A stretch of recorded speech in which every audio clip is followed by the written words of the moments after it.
By the way, we didn't mention it, but I think Life Coach is out for the day. He's on a flight, and I think Lothar is going to be subbing in, right? Unless I'm mistaken. Yeah, that's right. Life coach is just currently on the plane as we speak, so obviously they need to play. And there you go. Lothar's gonna be the captain for the day, and he is going to be bringing Paladin and Warlock. How do you think this is gonna affect Nihilum as a whole, or if at all? It's actually a little bit interesting because I wasn't under the impression that Life Coach was their Grim Patron player. Hmm. And I think Lothar is actually a pretty good Grim Patron player as well. So I'm surprised to see RDU kind of take the war. Maybe RDU is like, guys, I'm done playing the garbage decks and having to finish for you guys every week with like, you know, Paladin Yeah. and all that other stuff. So maybe it's RDU's time to shine. Actually, I thought out of their whole team in the prior weeks, RDU kind of had the toughest role, and he really made it work, which was the most impressive thing when you're given these garbage decks. Okay, not garbage, but Yeah, less than ideal, less right. than ideal decks. The sixth Yeah. deck, right? The Like sixth the deck, last yeah. one, nobody really wants to be Yeah, playing. So. every single week it seemed like he got that sixth deck, and every single week he was up last. But I mean, every single week, I think in the first 2 or 3 weeks, I think he was the one who closed out the win for Yeah, team. first Yeah. three. He was just like, we're just gonna bring you last, and RD is just gonna sweat it out. They have to like, get their youngest member to do it, which is yeah, good on them, I guess. RD can take the heat. And first match is gonna be Taish's Druid versus Hype's Warrior, and Hype has been bringing a lot of Control Warrior instead of the Patron. Right. It's been like last 3 weeks, I think, that he brought the control instead. So if that's the case, then Nihilum definitely has the edge in their first game here.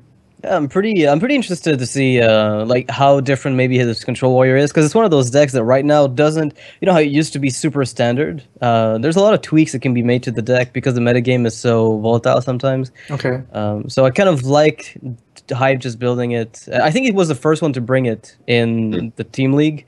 He So was the far, only then Trump person. follows suit. Oh, Trump did did it. Yeah, he Huh? did last week. I think you told me you didn't see the matches, so that's probably Yeah. why you didn't notice it. But like, I Right. think very few players did, and it's a pretty solid deck all around. So kind of happy to see it come back. Yeah. Also, Tempo Storm is coming back from what is tied for the most crushing victory in the tournament so far. Last week, Tempo Storm took Team Liquid to the dumpster, man. 60. Yeah. That's vicious. Yeah, That well, it is- happened yesterday again, right? Yeah, but that Team Celestial was involved, so. Okay. Wow. Whoa. Whoa. Whoa. I have not. All right. That was a pretty Shots smack fired. up, though. But Oh, oh, Crib, the Triad is coming for you. how do we even follow up comment with that? Yeah, don't set me. All right. Well, we have Tyson Druid, which is I like to see Druid play. It's pretty interesting. Often it is fairly mechanical, like you kind of know what to expect in terms of plays.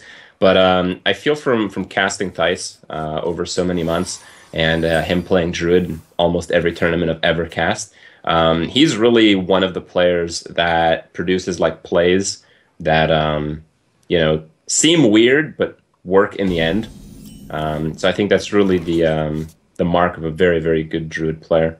Yeah, well, that's kind of how I think he got popular in the first place. Like his first appearances back in 2014, like in the VGVN, I think, in the G2A Hearthstone Masters. I think he played a lot of Druid in those cases. So he's been playing that class very consistently for as long as he's been in Hearthstone, basically. Right. It's also been a really consistent class. Like, not really much has changed. Like, yeah, instead of a Yeti, you play a Shredder. And Yes. sometimes instead of like a Drew of the Claw, you might play a Sludge Belcher based on the meta. Sometimes, that those kinds of shifts. Maybe a Spectral Knight. We haven't seen one of those in a while. I like Yeah, that. actually, for the Archon Team League specifically, I think people have been staying away from Druid quite a bit. It's been Yeah. performing really, really terrible. So even though you say it's a very consistent class, maybe it's just like For Thijs. different, like for ladder and stuff like that. It has really good matchups such as like Handlock and like Control Warrior, but everything else is just like you're coming from behind. We actually have like secret stats that we're tracking, and Druid actually only has a 33% win rate across all league games. Thijs has like 60 plus, I think, with Druid in the league so far. Like, Thijs is the only player who seems to be doing very well with it. Oh, okay. And with the rough start like he's got right now, like no interface, no wild growth, and a pretty clunky hand, he's gonna have to find, I think, a lot better than this to maybe keep up the win rate.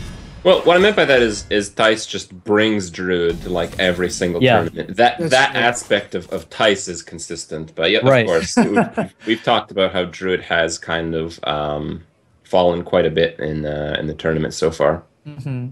Well, here it's kind of interesting. If Thijs expects his patron, you can actually just throw down the BGH. There's actually no targets, but then obviously Hype playing so much control where he's just gonna keep it and save it for later. Hype's actually, I think, second best win ratio right now in the tournament. I think he's either 9-3 or 10-3, and it's basically the difference between him and first place, who's Kibler, is he has 1 extra loss. Okay, so if Hype actually wins 2-0 here and Kibler might falter a little bit, then Hype actually might take over the Master of Duels title for an extra that'd be pretty crazy. That would be pretty crazy. Yeah, this is looking not too bad for Hype as well. And we didn't really mention that, but Hype brought Patron this time around as opposed to Control Warrior, which he's been doing throughout the league. A little bit of an interesting note there. I guess the game plan right now for Thijs is to kind of bait out the execute so that the Ancient of War kind of sticks there. But Hype does have 2 right now. Although, well, he just drew a weapon, so that's going to be helpful. Yeah. I mean, the big information here is that no Mission Inventor. I don't think I've ever seen that card in Control Warrior. No. And it is standard in almost every single Grim Patron list. Right. So Hyped having to play that, and it seems like a decent turn 4 play. But I think both players are well aware that Hype is expected to play Control Warrior here, and now Thijs knows what's going on. Yep. It's a very strong thing as well, you know, to just shuffle up your game once in a while, especially if you master both archetypes. You know, if you're very good at both, then you can actually afford doing so. And Hyped has played Control Warrior in the past. It's not the class that associate the most with him, but he's a very good all-around player. So, and I think I think just being so good at Rogue and Mage means that you have to have a good understanding of Warrior as a whole to really compete with them when they show up. Because that's pretty much what we pin him on overall. Alright, so 1 execute is used. Thijs feels a little bit more, you know, safe with his Ancient of War. And, oh, Harrison Jones is a very good pickup there. So probably a silence on the Acolyte. You don't want the Patron Warrior to draw too much. Yeah. Man, double Wild Growth. That is pretty sad. A lot of excess mana in his near future. Actually, would you consider just going for it? Going for double Wild Growth? Well, you have to keep her first, so maybe you do it next turn to set up a combo because you've got the Savage Wars with the Force of Nature. So there's a possibility. You don't have a good turn here. Like just keep her on Acolyte is not particularly good. So if you do double Wild Growth, you can do Ancient of War next turn, and then you can do combo the turn after. Wow, I guess that's what he's gonna go with. Job's done. Alright, so he's waiting for the weapon. Oh man, not silencing that Acolyte is something you're just very unhappy about. Just cross your fingers. Yeah. I don't mind it though. Like it's such a weak play. I mean, you just continue to lose, and Druid in a losing position is very bad. Yeah, I guess. But at the same time, like Keeper is the only real target for Keeper is the Acolyte, anyways. So I guess the bigger reason to do the Wild Growth is to play the Ancient of War, since you just saw an execute. You know, now that I think of it, the target for Keeper could be a weakened Grim Patron, since Druid has so few ways to kill off the Patrons once they spawn. Okay. Being able to deal 2 damage to one of them that took only 1 Whirlwind might be enough. Well, Deathbite is equipped here. Harrison looks pretty juicy, but then obviously the Acolyte is going to get a little bit of value. Nice with shade, with the shade, it's probably going to be Harrison. Yeah, that makes it a bit more decisive. Yeah. Yeah, what else anyway? Like Keeper, it would be pretty much the same play. You're not playing Ancient of War into this, or would you? No. No, but I mean, like, if you didn't pick up the shade here, you would still go for Harrison Jones, right? I think Noxious actually has a point. You already saw 1 execute, and you haven't seen like any card draw besides the Gnomish. Okay. So the chance he has the second execute is really low. I think he actually is considering the Ancient of War right now. Well, actually, a lot of things punish you, right? Taskmaster Enrage on the Acolyte would be so punishing because the weapon deals 5 and accolades 3 and the 2/4, right? So Oh wow, he does different not play. want to give his opponent the card draw from the Acolyte, and he thinks he can get away with waiting 1 turn before the Death Bite because he doesn't expect Patrons to come out right now, and if they do, he's got the Force of Nature Savage Roar to deal with them. Oh wow. Okay. What a top deck! Let's do that instead. That's kind of like bad though, because rather than do the Grim Patron in Battle Rage, instead he's going to probably play the Emperor Tharson, and he's going to get punished because he's going to lose his Death Bite. Or otherwise it would have actually worked. Oh yeah, that's Right. true. But so do you go for the card draw anyways, and then play Emperor next turn so that you have a lot of cards to discount instead?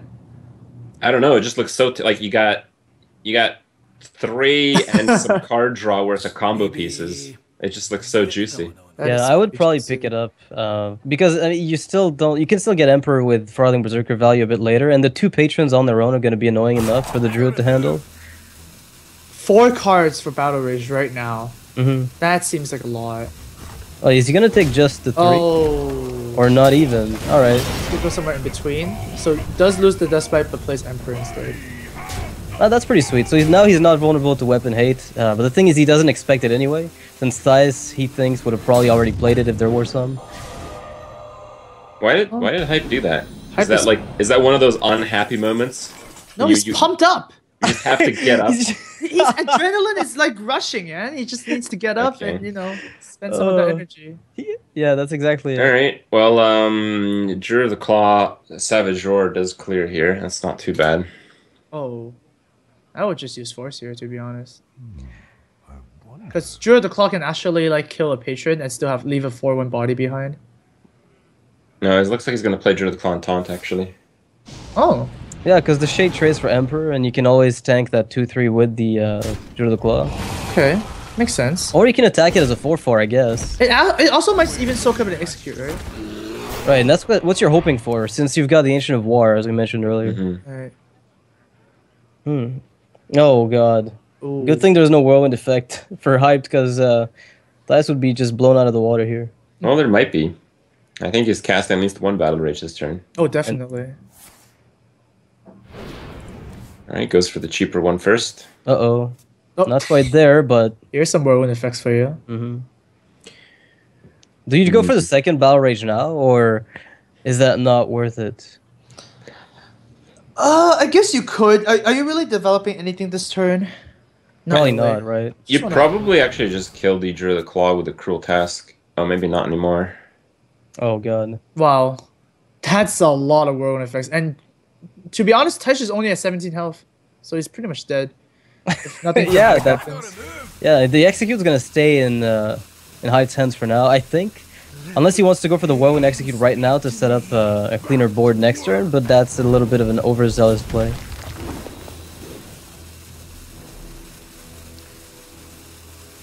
Does he do the Execute play? No. No, wow. He decides he's gonna get better value out of having more minions on the board next turn and executing then with the frothing. This is where Thais is likely to make a play that we're not going to see. This is often where Thais just makes like a hyper-aggressive, super risky play. Okay, and what would that be? The all-in... There's no way he does that, though. Yeah. Angriff? Angriff? Uproot? Yeah. It's happening. Oh man. Let it happen. That's all I'm hoping for. No, Like no, a big no, 10-5. I guess the best move, if we can look at both hands, is just to force the nature clear. Mm-hmm. The more minions you put down, the worse it becomes. But even then, it's probably not gonna save Taish because like Hype has like Yeah. 9 mana and then 2 whirlwind effects. Yeah, things are looking really bad for Thais here. Yeah, this is pretty much... Like, Hype doesn't have the dream hand, but it's pretty close to that. What this is the dream hand. I mean, come on. Yeah, come on. it's missing an inner rage, but yeah. Oh wow, missing. No. This is good enough. I mean, come on. Yeah. No, Yeah, it's probably lethal right to be, now. it has to be lethal here. It has to be lethal. I don't think you even need to play the patron. You can just play like double whirlwind effects with the problem. But well, I guess at this point you can do anything you want. Yeah, that's the thing. I wondered, and I asked this question to someone else, and I'd have to test, but like, how worse is Patron when you cut Emperor Thorson? Like, how many losses do you get just because Emperor is not in the deck? That's been one of my questions for a while now about the deck, because it looks like it's getting powered by that card more so than you'd expect it to be. Yeah, it's actually pretty important, right? All these Yeah. spells are very low cost. You know, you got Battle Rage, Execute, Whirlwinds, right? I wonder if it'll be different if Emperor cannot reduce cards down to 0. Well, the thing is, like, with these type of combo decks that work off of so many little things at the same time, because they've reached such a refined stage, I think for it to not be played anymore takes, like, a considerable nerf. Because if you guys remember, like, Miracle Rogue, like, they nerfed Leroy, so you couldn't do much damage anymore. Yeah. And then people still played Miracle Rogue. It took, like, the extra mana cost on Auctioneer and everyone playing Mech for Miracle Rogue to die, right? Yeah. Took a lot of nerfs. That's And lot of Lobber as well. Like between Bomb Lobber for a while, people were like, okay, so Bomb Lobber, we have Lotheb, and now the Gadget Sand's getting nerfed on top of Leroy. This is just kind of a mix of really, really terrible nerfs to the overall archetype. I remember the Auctioneer Conceal, like the 6-man Auctioneer Conceal getting Bomb Lobbered. Yeah, it felt horrible, so the deck eventually just died off immediately. It feels horrible just thinking about it. All right, well, back to the tournament here. Hype hits up the first point. It's looking pretty good for Master of the Duels, I suppose. Yeah. Yeah. Looking pretty good.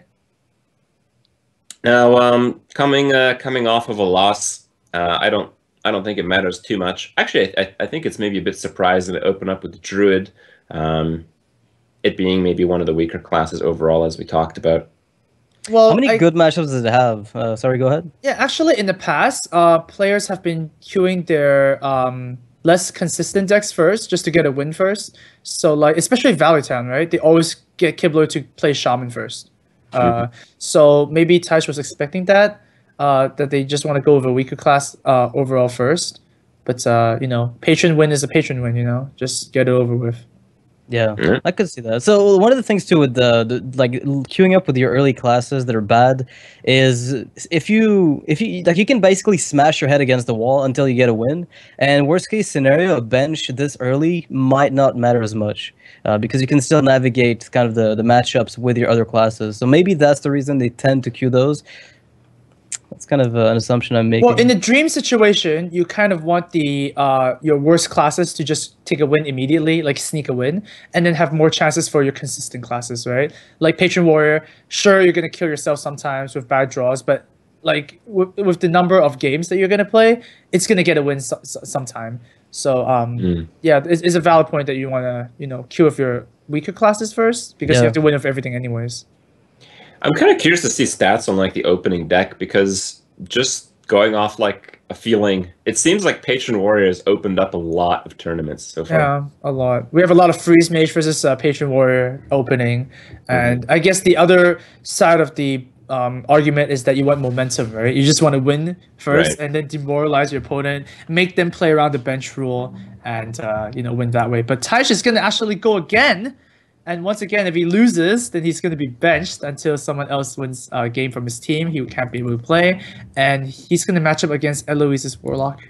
Yeah, it's a pretty good matchup. I mean, if you're playing Mage, I think any Warlock is fine. Is there even a Warlock matchup you don't like? Is Freeze Mage? If we're assuming he's playing Freeze. Not even Freeze Mage, right? I mean, Tempo Mage is good against Handlock. Tempo Mage is good against Zoo. I mean, it's all just fine. Is Tempo Mage good against Handlock? Tempo Mage is great against Handlock. You get 2 fireballs. Like, you have so much burst that their Molten Giant is effectively useless, right? That's true, but I feel like some of, like, you know, there's Tempo Mage, like pure Tempo Mage, and there's like all these variants that aren't exactly Tempo Mage, but they have like 26 out of the 30 cards. They call them like Flood Mage or like this and that, and those are like really bad against Handlock. I remember actually Reynad talking about that. So I'm kind of curious to see what the small distinction is. Ooh, we see. Okay, this is Freeze Mage, right? Yep. There is still a little chance that it could be Tempo Mage, right? Arcane Let's. It's not. Well, it could be that. Could be like Grinder variant. Mage. Tiddler Tempo with Frost Nova and Pyroblast. Remember that? It could be Grinder, or it could be Control Mage, right? But it's just very unlikely at this stage. I think Very Freeze Mage unlikely. has been one of the staple decks for this tournament. Yeah, and from Thijs as well. I mean, it's a deck that he's played very often. RDU and him, I think, are very frequently playing Freeze Mage. One of the things is we've seen Control Mage kind of crop up in the metagame. Not so much in tournaments, though. And I haven't seen anybody bring it just yet. Like, we saw Neria bringing a really weird variant of Echo last week, I think, that just didn't work out at all. Yeah, but he kind of still misplayed no- a little bit there. He was Yeah, he could have won. I'm pretty sure he could have won with that Yeah. greedy Echo play. That he definitely did. very cool though. Very, very cool. Yeah, definitely. So I'm hoping we see some Control Mage, maybe Echo, but they tend to target something very specific like Warrior, as opposed to trying to run into a wide array of the metagame. Wow. Over at Eloisa is Super Zoo. Super Zoo meaning that's Argent Squire.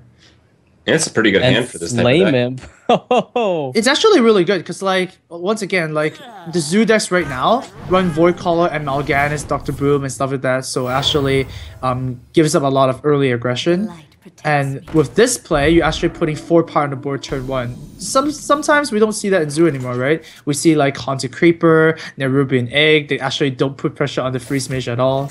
So good Yeah, but deck choice. I feel like Dr. Boom is actually an extremely powerful card against Freeze Mage.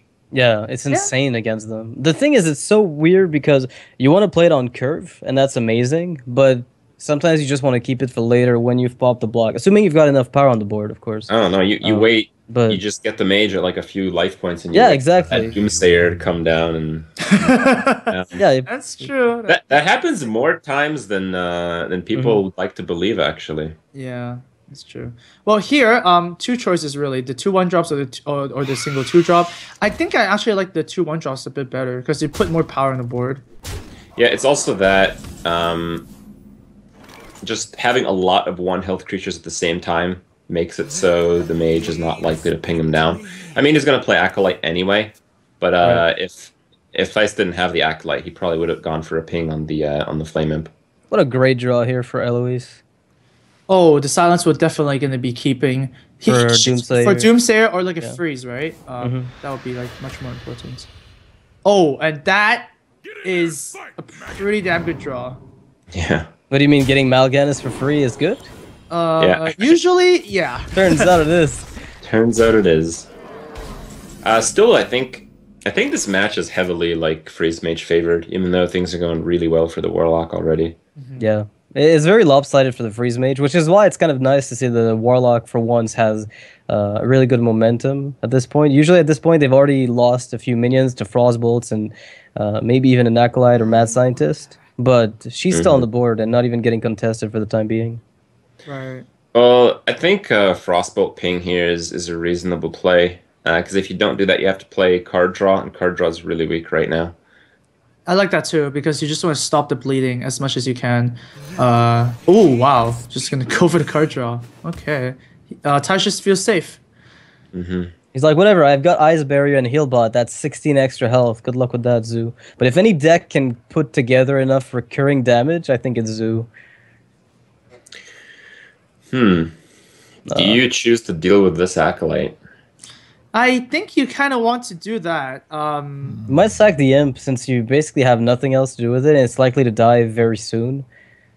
Sure. And you can play just the Void Caller. Yeah. Yeah, your Void Caller is not likely to die. And if you do get like Frost Nova Doomsayer, you can just drop the Void Walker and get a freebie Mal'Ganis. So many possibilities. Yeah, and even actually, you could even owl the Doomsayer and do that. Then that way, when she like inevitably gets blizzarded, then at least Mal'Ganis is gonna pop out eventually.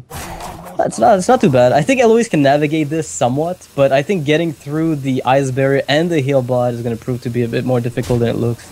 All right. So she does go with this play at the end. You know, people tend to overthink and like make weird choices in tournaments because the pressure is really. I know know. all about that. Yeah. Yeah. The one tournament I played in. Everybody has some notion of this who's ever played in tournament. That's absolutely Right. Yeah. Let's see. Well, you can use Arcane Intellect. You'll be at 10 cards next turn. Yeah, but I guess it's like a delicate balance of juggling card draw with life total, I guess. Your opponent could have some power warmings and doom guards. And as long as you play around the more frequent ones, I mean obviously you don't expect like power warming, double abusive or something like that. You just have no way of clearing this board, so I feel like drawing is kind of necessary. I mean, the other play would probably be the Ice Barrier and pinging down the 2/1. Oh, that's a good card. Oh, Cone of Cold as well. Wow, this is a really nice card. Actually, Thijs is one of the few players that does play Cone of Cold almost every time. I've seen him play a lot of it. I think he's the only player that I've seen play Cone of Cold consistently in Freeze Mage. Yeah, I think Firebat plays a little bit of Cone of Cold, but not every week in Archon Team League at least. Oh, that's not bad. So this is probably going to have to be the Voidwalker just because Mal'Ganis is such an important card for you to get out as fast as you can. Yeah. It curves nicely with Defensive Argus for survivability purposes. Yeah, I like it on the Divine Shield and on the Void Caller. I mean, you want the Void Caller to die, but you don't really want the Void Caller to die right away. So, just put in a little bit of extra health. Maybe he'll survive a Flame Strike and push for a bit more damage. It's pretty nice. And this is the moment where the Mage can turn the tide, I think. Oh man, Mad Scientist would be Jin draw there. Mad Scientist basically costs even less than a secret, so drawing the Ice Block is actually unplayable. Yeah, it's unplayable, but now you have Ice Block, which is He would pretty be nice. dead to Powerwhelming Doomguard right now, actually, if that had been there. Actually, just the Power Warming would have done it, right? Because you can have the silence. Oh, right. Well, 3, 4, 5. Well, no, it would have been a bit short, I think. Oh, you have abusive. Double owl! Wow, that's pretty decent. yeah, you go for it. You go for a little bit of extra damage. You have to silence off your Void Caller though, so that's kind of awkward. No, you can hit the Argus. Yeah, I could, but that's only battle card deal too. I would just play Haunted Creeper here. Haunted Creeper abusive. Yeah. Too late for Actually, that. you know what? Maybe just play nothing, right? You want double owls in case you draw overwhelming and just push through. That makes sense. So a defensive owl, well, an offensive owl rather, as opposed to destroying something like a Doomsayer. Very awkward for Taish here. You've got to play. So wait, if you have to play your secrets eventually. So do you try to play maybe your barrier now, or are you gonna go for like turn 8 barrier Hailbot in the same turn? Well, you have the option to Frostbolt, ping, and play a secret. That seems to be a reasonable line of play. I don't know if you want to waste the Frost Nova yet, because you don't have a Doomsayer. Yeah, if you Frost over now, you're just really Flame Strike. Let's look at this. He's got double Frostbolt, double Ice Lance. That is pretty much a lot of damage. Yeah, lethal on the Warlock. If Alex gets played offensively, he'd have to get there, of course. Wow, very aggressive here. He has to play an Ice Lance after this Arcane Ult. Yeah, he's forced to. well, there's the other block. Oh, never mind. He's not gonna go for the offensive Alex. Man, this is looking so dangerous. So is this block popped? Well, this is not a block. It's an Ice Barrier. Is it? Oh yeah, you're right. There's. Oh yeah, sorry about double that. Ice block in hand. I probably misled you triple there. Ice Block Freeze Mage, the nightmare. We can make a movie out of that. This is hell. All right. So what does he have? He has 6 on board, and he has the potential to push for 4 more damage. But I mean, on your first attack, you'd realize it's not really worth pushing for. Yep. He can push for 3 more than that. Actually, he can get him to 5. Yeah, get him not bad. like almost to lethal, and Dice will only have a heal bot defensively, and he's gonna have to go with Frost Nova in conjunction if he wants to. The thing is, you could just Nova then Alex yourself, but then look at the amount of damage that's going to come out of the Zoo player. I don't know if I like that attack because like I kind of like playing the Argus here just to make the Void Caller survive a Flame Strike if it happened. Really? I actually want the Void Caller to die. At this point, yeah, I think I do too. Right? You can push 9 damage. Oh, so you can get the Mal'Ganis. Yeah, you're right. No, you're absolutely right. My shield for Argon. Oh, but place it over there anyways. Okay. What? Well then. 1 damage missed. Yeah. Right? Yeah. Yeah, upwards Was that to 2, okay, wait. What if it's like a super deep play whereby she's calculating all the combinations of possible Ice Block Yeah. leftover health? Probably Yeah. Okay. Amaz doesn't believe. Okay. No. Well, this is a pretty nice play. Picking up the second Frost Nova, you can play that, Ice Block up, and Scientist. Yeah. You're guaranteed to get a No, second no, ice no, no, barrier. no. You can ping the Haunted Creeper Frost Nova, and he can't play anything. Yeah, that's actually really good. Creep is evil. No, that's actually the play, right? Yeah, you're right. Like, there's no way you're gonna get blown out by a mix of Power Warmings and Owl. Yeah. You can't owl. You can't. Oh, yeah, you can't. Oh, Yeah, if the full board is filled up, exactly. Now there's a possibility that something gets double power whelmed into after Wait. the Owl. Can we push for a Can we push for an ice block pop here? Not quite, right? The most damage you can do is 3 base from the Void Caller, and amp it up by 6. So no. No, you can't even amp it by 6. You don't have space. Oh yeah, it's true. Oh yeah, that's true. Okay, well. It's a There's bit another awkward. 4 then.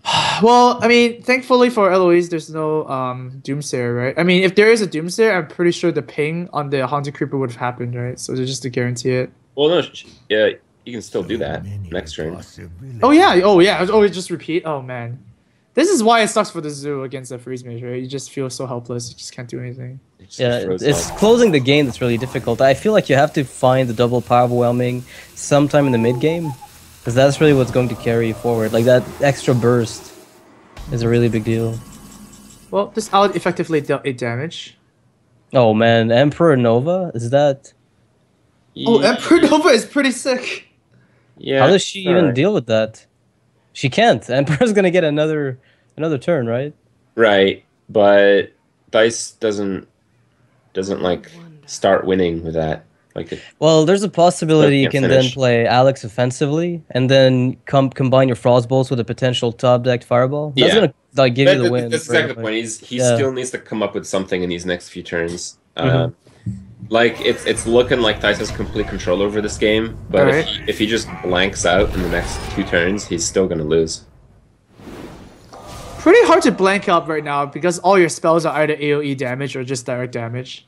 Oh, Yeah. Doomsayer is a pretty big blank. Oh, that's true, yeah. Okay. Well, sad day. End turn. That's the fastest end turn I've ever seen. Uh-oh. Oh my god. There we go. And now because Yes. Eloise couldn't play the Imgang boss, Imgang boss might just come out instead of Morganis instead, and that would be like just brutal. All So you right. pop the spider and you flame strike. Wait, No. No. Okay. I- That's what I do. I guess maybe Pop the spider. I would. That way I'm not stuck with 2/1/1s afterwards. I guess it really depends on what Void Caller pops out and if you can play around most of the possibilities. Well, I guess you could always ice lance a Mal'Ganis Yeah. if things go really You can wrong. Ice Lance if it goes really badly. Okay. You could even Frostbolt ice lance and kill it. Oh, there we go. I like the Frostbolt Ice Lance actually. Oh, that's actually really good, yeah. Poor Mal'Ganis did nothing. I am eternal. If Yeah. you're well, gonna Ice Lance it, just Frostbolting only costs you 3 more damage, and you push for 5 with the Emperor. So it's it's clearly the best play here. Good on Dice here. 7 mana Alex with a 3 mana heal bot. That's 23 health, back to full almost. Oh wow, that is a good one. Apple on your head. Let's do some juggle action. Yeah. 2 is not that good. No way. So I was having the discussion, by the way, about about implosion. You know how it's been said that there's too much variance. If it were 3 damage, 3 imps, would it be too powerful because it's too consistent? That's something because people have said it should deal. If it deals 4, you should summon 2. If it deals 2, it should summon 4. And whatever. But if it dealt 3/3, would it be just too consistently good? Well, 3 damage is worth 2 mana, so it's like 2 mana to pop 3/1/1s. So no, actually, I think it's like pretty fair. I think 3 is pretty fair. The fact that the demons actually makes it a little bit OP. Wow, that's over. It looks over for the zoo player, yeah. So Not you can- exactly lethal you can- yet, but yeah. just give it Alex for 1 damage and. no. You just fireball frostbolt and just disable your opponent to tap, and you have a nice block up. So just Why? go for it. Why don't you Alistraza? You already have an Ice Block up, and your next Ice Block costs 1 mana. Just Alistraza for 1 damage, put pressure on the board. What? Oh, Yeah. And then you can still Frostbolt face. Like, he still can't tap and you have an 8/8. And Even you can, anti-Killbot is fine, to be honest. This is so ridiculous. Yeah. Okay, any line of play here basically can win the game. Right. Let's- Like, let's- we're debating over how many angels are gonna fit on the pin of a needle. You don't know that expression? No. Really? Okay, so how many angels can fit on the pin of a needle was a famous debate in the medieval era, I think, whereby people started arguing about that stupid question for theological purposes. It's like saying you're debating about useless stuff. great. That sums it up quite well, actually. Yeah. Pretty much. It's saying like there's absolutely no point to the debate. So every line of play is a winning play for Thais at this rate, I think. Okay. Yeah, I mean, Eloise has to be running, I guess, what would be a card that might actually, though very unlikely, be in this deck? Jiraxis. I think a Shredder. She can get a Shredder, Power Overwhelmment, and pull Vitality Totem. There you go. Jiraxis would not even save her. Yeah, actually, that's true. Okay. Yep, that's it. Kazan Mystic wouldn't even do it either at this point. Oh, alright. Well, there you go. Ty's just gonna get a win with the Freeze Mage and avoid the bench. Yeah, Yeah. and even it up for Nihilum. Yep.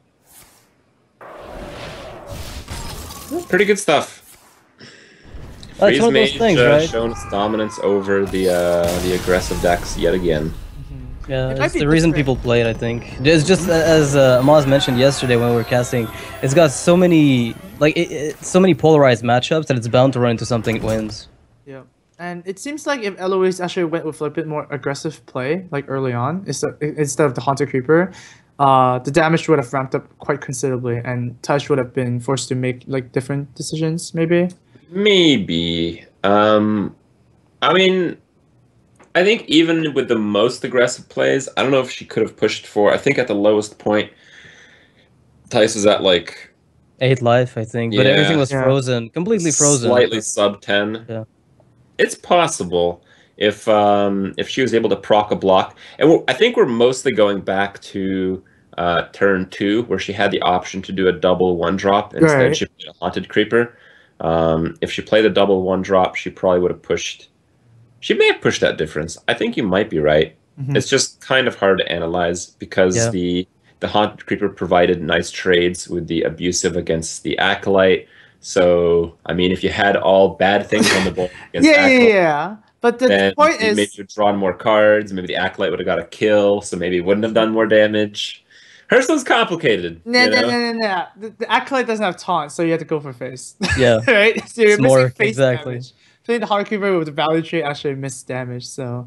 Yeah. There's something to be said though about playing very aggressively against Freeze Mage when you're Zoo, because it's almost like you have to almost go all in as soon as you can, given that you can't fight a long game. You're guaranteed to lose that one. So you've got a point, Amaz. I think going more aggression might have been better. Well, back to the matchups here. What do you think is going to come up next here? Druid, let's do it again because he avoided the bench, so Yeah. he could just requeue it if he wants to.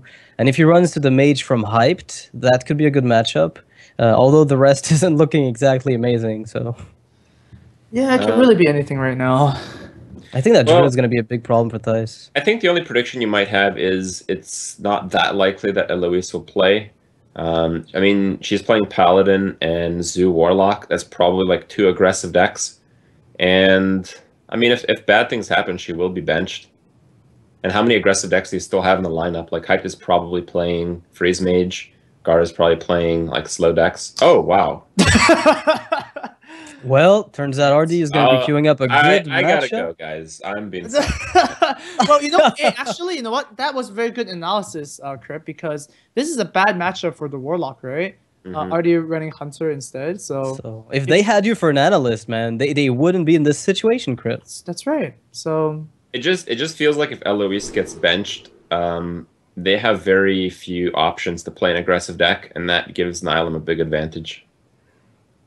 yeah, that's right. But then you might be saying that because Nihilum thinks or Nihilum thinks that Temple Storm is not going to bring down Eloise, then they might really just do like a double mind games. Yeah, but the thing is, Gara was playing Hunter, so they could have played an aggressive deck here without playing Eloise. That's true. Oh yeah, in that case that makes sense. Sure. Double quick shot Hunter for RDU. Interesting. We saw him in one of the weeks play double Hunter's Mark against Trump, and Trump was super surprised Oh man. when he thought that double Molten Giants taunted up were like just safe. And nope. Generally, you think that. Yeah. I mean, It seems like a good Trump- assumption. yeah, Trump had a good line of thought. Right? Yeah. From the sound of it. Okay. Can't disagree with that. Now the question is whether or not RDU is running any type of a slower deck. Oh, that's a good pickup against Zoo. Oh, Hunter against Zoo is just so good for the Hunter. I mean, just It's endless answers. It's already pretty good, but if you're running like double unleash and like one explosive, it's almost like a sure thing. Well, in-game boss is a good pickup. Mm-hmm. You can do the juggler void walker though. I mean that's about as good, really. That's okay. You get punished by exactly what RDU is holding, Unleash the Hounds, but even the Void Walker soaks up quite a bit. The Void Walker would soak up all the doggies. Yeah, that's true. Well, Yeah, I unless guess, there's an Iron Beak with it, pretty much. yeah. I don't know. I just love playing in-game boss on 3. It's just like default. Yeah, it's hard not to do. It's kind of like the Dr. Boom scenario. Like if it lights up on 3, Yeah. you can have just play it. It's Yeah, just but so good. it is really good, but you don't really protect your board at all. Like your owl dies to the haunted creeper. I mean that's Oh, the only God. thing you have on the board now. Yeah, that's not really good either. For Eloise, the bow is such a problem because that's the problem with Zoo. Is I think like between the quick shots that were added to the Hunter's arsenal recently, recently that's kind of relative, but with the addition of quick shot, it's giving Hunters a dark bomb, and we already know how strong dark bomb is against aggressive decks, and Zoo suffered from that a while back when it got given to handlocks. So it's kind of the same scenario here. Well, apparently Dark Bomb is not good enough, so you have to, put something Yep. extra. Yeah, I was gonna say like it's not exactly as awful as Dark Bomb. Yeah. Yeah, need a little bit more card draw. Oh man, if you had the juggler, called it. There we go. right, Trip okay. would have exposed the entire board to doggies because it's worth it. Yep. Well, I guess it's Let's worth do it, this. right? It doesn't really. It's matter. good. You better Good still enough. protected your board with the Void Walker a little bit. And it does hit, which is the bow is gonna punish the no Yeah, trade. very, very much. Wait, that Doomguard actually has no answers. Not if yet, actually. Yeah. That's a big problem because you just use the kill command, and there's only so much you can do if you don't have a freezing trap up. And we saw the mad scientist get silenced as fast as she could do it. And Doomguard being frozen is not even like the best answer to it, right? It just comes back. Oh wow. Ooh. Or do you go for temple? He's gonna go for the double quick shot, or No. He wants to stab play the the creeper. creeper. Yeah. Okay. That makes sense. I like this. and before Yeah. Hunter's Mark. You can see Eloise is not very happy. No. These two cards are pretty good against Hunter. You don't really want to discard them with Doomguard. Yeah, definitely not. Yeah, but I think at 30 life, you can tap on 6. Ugh. Oh. Yeah. You go turn 4, and then your turn 5 is a little wonky, but your turn 6 is gonna be okay. So you just slam down the Doomguard here? Yeah, I think so. I mean, you can push for damage. Hunter's at 18, you're at 30. You Yeah. draw 2 cards a turn from now on, and the Hunter is the one who has to try to deal with your board because there's no way he's playing 5 power on his turn 5. Great Okay. point. You're right. Yeah. It's unlikely he's going to be able to deal with this. The only time it backfires is when Freezing Trap comes out now, because Doomguard is going to be on 7 instead of 6. And it's when that Hunter's Mark pops up. That's when it backfires. Oh that's man, cool. Explosive is good enough too, to be honest. You might even need to just fake it. Oh, the fakes! I like the Okay. speed. It's like, Yeah, like oh yeah, easy play, easy play. Low Okay. freeze trap. Oh, see if it's gonna be rewarded. Yeah. Okay, That's that's not bad. the question is whether or not she's going to, because I think you can proc with Doomguard. Oh, the thing is, don't wrong to do. yeah, that's what I'm Imagine- saying. Like, if imagine she she- tries. Imagine she was like clairvoyant. It's like explosive trap for sure. And then, drop down the egg and face of the Doomguard. That'd be a would've winning been play. Oh my god. Esports. That is insane. You gotta continue your bluff here. You leave the Doom Oh, guard wait, up. you can't bluff here, right? You have to pop the egg and then kill the 4/4 with your hounds if you want to keep the bluff up. Otherwise, like Abusive Sergeant comes up and then it doesn't look like you're really You're bluffing. doing this move because it's just the best move, but you can't really bluff because it's. Oh! Clairvoyant, noxious. Look at that. Oh my god. Okay. You guys might be right there, I guess. Oh my! What? God! That is insane. I don't even know what's happening anymore. Okay. What is this game? Is it Hearthstone? This makes no sense. So Zoo with an ooze because bad matchups against Hunter and Patron. Get in there and fight. Okay. Yes, but like, why are you playing Zoo if you want to be Patron? I guess because you have to play everything. Yeah. Oh. And now the Doomguard gets a free kill on the Leok. Jeez, that's so good. Yeah. It is good, but like through this whole ordeal, Eloise did 0 damage to the hunter over 2 turns, while RDU evened up the life totals. So now RDU has the initiative for face hits. Okay. Yeah, but I think Eloise has like the thing is like 2 of her minions die right away, and it's all about how RDU plays this. Because if he tries to get all the minions down to 2 health. Face. What do you mean how he plays this? Easy play. Face. No. So dead within 2 turns. Yeah, you're getting dead in 2 turns. 9 plus 9, right? So you just want to set up for explosive trap and just like quick shot the Yeah. That's Doomguard what I after do. playing Knife Juggler, so you can just cycle. You juggle, quick shot the Doomguard, attack the 4/4 with your 2 hounds, and then hit face with hero power. Yeah. The thing is, it's like it's so weak because Face. your face damage is so low. You can't race, Crip. You die in 2 turns. Face. So here, guys, we've got a classic case of Hunter. Yes. Kill me! Oh my god! Oh no, freezing trap This is could have been useless. so good. Oh, Bad, freezing yeah. trap is just. Well, no. The explosive triggers first. So. No. You can just hit a minion. Oh right. Yeah, you attack that 1/1 hound. Yeah, you went for face. Now it's all about killing that 2/1. But when you've got explosive, I guess you don't care. It's gonna kill the juggler anyway, and you're just trying to race. What is RDU's favorite top deck at this point? Oh, Well, never mind. There might not be a top deck. That's pretty nice. that is insane. How much damage is that? So he's got 9 plus another 7 if he wants it. Oh yeah, you want it. He's 2 damage off of lethal though, and then he can't tap. You could if you're a baller. Yeah, you can get the other power overwhelm or a Doomguard or an abusive. So there's 3 outs, I guess. Or- Right? an Argus. Argus, yeah. I guess would win too. Yeah. Dire Wolf if you play it. Well, she was playing the Argent Squires. Those are really good with Direwolf, so there might be one in there. Right. Tap it. No, it's too late now. No, it's not too. It's not too late. It's never too late, says Amaz. Too late. Right? You can still tap here. The question is, what killed you then that doesn't kill you Hey, now? If you were gonna tap, you should have done it earlier. That's true. Yeah. Well, I guess you're stuck with this hand then. So she's gonna win next turn if things go well. I think that's a pretty decent play, but Oh no! that is not at Terrible. all. Wait, actually, She doesn't win yet. no. It's a win, right? No, not yet. The freezing trap The denies freezing it. trap bounces it back, and then you just Yeah. quick play it. Oh my god. No, That's it's a win. right. It's a win. Yeah, right? you're right. You get 2 attacks from the. Oh yeah, the Doomguard costs Doomguard. 7. You're right. Yeah. Unfortunately, Eloise. And yeah, that's right. Okay. Yeah. Yeah, you're right. At 7 mana, I was fine. Yeah, there was some opportunity to screw that up, but it was not taken, fortunately. No. Yeah, good thing I wasn't playing that hand because I think I would have autopiloted it to like just missing lethal and be like, yeah, hunters suck. Well, I guess Morganis would have just won the game as well, right? Kind of. I would have played Mal'Ganis. I would have probably won with that, but yeah, I would have missed lethal too early. Oh, seems like Eloise did win after all, and Yes. the analysis kind of backfired again.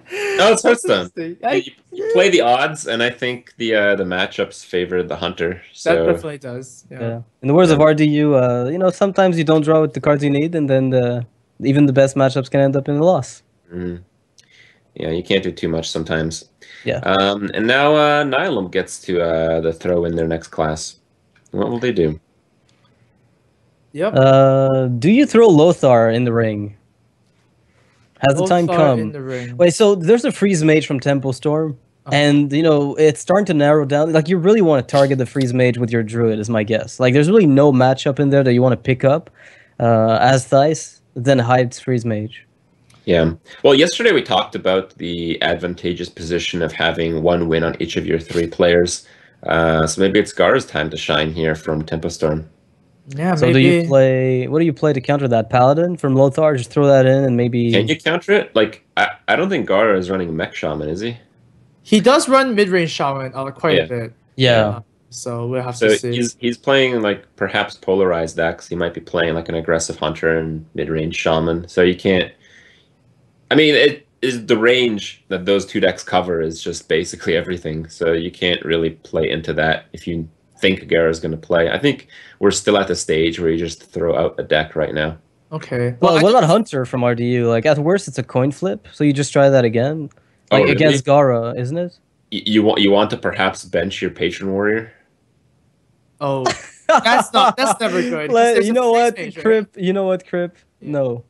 Yeah. Well, the freeze mage would be against Druid, though. You'd be okay with that. But Tysus Druid is more of the Ancient of War style. Well, no, it runs. I think a lot of Druids nowadays, even the they just mid-range get a ones, little just bit. sprinkle it in. Right. Yeah, they just get a little bit more time to get their combo pieces with that card in the deck.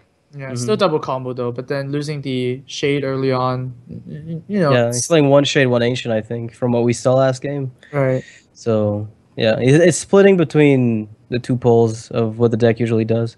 Wow, wow. same guys again. Druid versus Paladin. Okay. Now, I don't actually know how this works with the aggressive Paladin, but we were saying how the control Paladins have been doing better in the tournament. If it is a control Paladin, the chance of the Paladin winning is fairly low, I feel, just because it applies no pressure and the Druid just draws just like the Super Saiyan like 30 damage combo thing, and yeah, bad things happen. That's usually how the Paladin works out, I feel, in the mid-rangey Pally. Really? Yeah. I think mid-range Paladin versus Druid is amazing for Paladin. For the Paladin, I think it's usually a bit better than for the Druid player. Because Druid can't really handle, like, unless you get a swipe exactly when you need it, you can get blown out of the board very quickly. And the Shielded Minibot is such a pesky minion. Yeah. But we really don't know what Eloise is playing. It's just that Druids either remove your board or they establish a minion, right? And with Paladin's consistency of dropping something on 2, dropping something on 3, 4, etc., it's really hard to deal with both. I have to guess that Eloise is playing an aggressive Paladin. Aggro Pally is considered one of the better decks in the meta right now. And last week, Eloise is playing Freeze Mage and I think Handlock. So if they're going to make her switch, I think they're going to make her switch to a deck that has been putting up decent results lately. It's pretty difficult, actually, to play Aggro Paladin, in my opinion. It's pretty what, sorry? It's pretty difficult because you have to be counting a lot, right? You only have like X amount of damage, and you got to get those silences at the right time. And sometimes you don't even play Consecrate, right? So there's a lot of like deck choice decision when you actually pilot that deck. Yeah, but it's kind of funny to see that it's like I think at the moment it's in one of the better spots metagame wise than it's ever been. Like, it used to be a deck that was mostly an early season grinder. Like, you'd take that to grind the ladder non-stop, but now it actually counters a few decks very effectively. So I wonder if we'll see improvements to the deck further down the line with the new cards that are coming out. There's a possibility for that deck to still stay alive. More aggro cards? Not more aggro cards, maybe like refinements on the existing Ebola did. God, please no. Oh god. Okay. All right, well, the match is being kicked off here. Looks like he does a pretty aggressive Paladin deck. Yep. That's still a good matchup for the Pally. Like, it's in the 55, 45, I think it's 65, a better 45. matchup for the Pally. I think I don't know. I feel like the slow Paladin decks, and I think mid-range Paladin is a slow deck. Yep, kind of. I think you just give the Druid just a lot of time, even though a lot of things trade favorably. Giving the Druid time basically leads to a loss so frequently, and I think the aggressive Paladin just takes the time back. Oh man, Shredder Opener. Shredder Opener to Hero Power is pretty sweet against this board. This is one of the few decks against which this works, just because there's so little like contest the Shredder at this point. Like, he can't just negate it. There's no way for Eloise to deal with this at all. Oh yeah, there is. Face. Always the face. As long as Eloise draws an answer for the Ancient of War that's going to come up, I think it's yeah. fine. Equality. The thing is, does every one of those decks run double equality? No, actually, because none you've of the got like decks. against aggro. Well, sometimes you play it. I think it's Sometimes they run one, I think, but I think double Yeah. equality is really rare. Yeah, you don't want to draw them. And Yeah, if you just draw double equality, you instantly lose. Well, so- I think you usually play a single one no matter what, and the second copy is added against control. Like if you're expecting to face off against control decks. Yeah. Okay. But it's a bit of a. I think the deck is still in its refinement stage. Like a lot of people have come up with a list that works very well, but it's still not completely set in stone, and that's a nice card to see. Yeah, even with weird cards like Onion Protector, you don't see it in every single aggressive Paladin list, right? Yeah, not at all. Actually, it's very unusual. Like even when you tech it against aggro, you still don't see it too often. I still don't think you play it though, because you don't really want to play your deckhand here, do you? Oh, I guess you do. Anything Okay. that puts power on the board is a play. And you can go face for more damage. Now, and why then you is it have another. Oh bond. no! Yo, we're right. This is the best play because like, what's the chance your Leper-Gnome loses Divine Shield? It's basically Yeah. 0. So Yeah. if your Leper-Gnome keeps a Divine Shield, then your King's plays.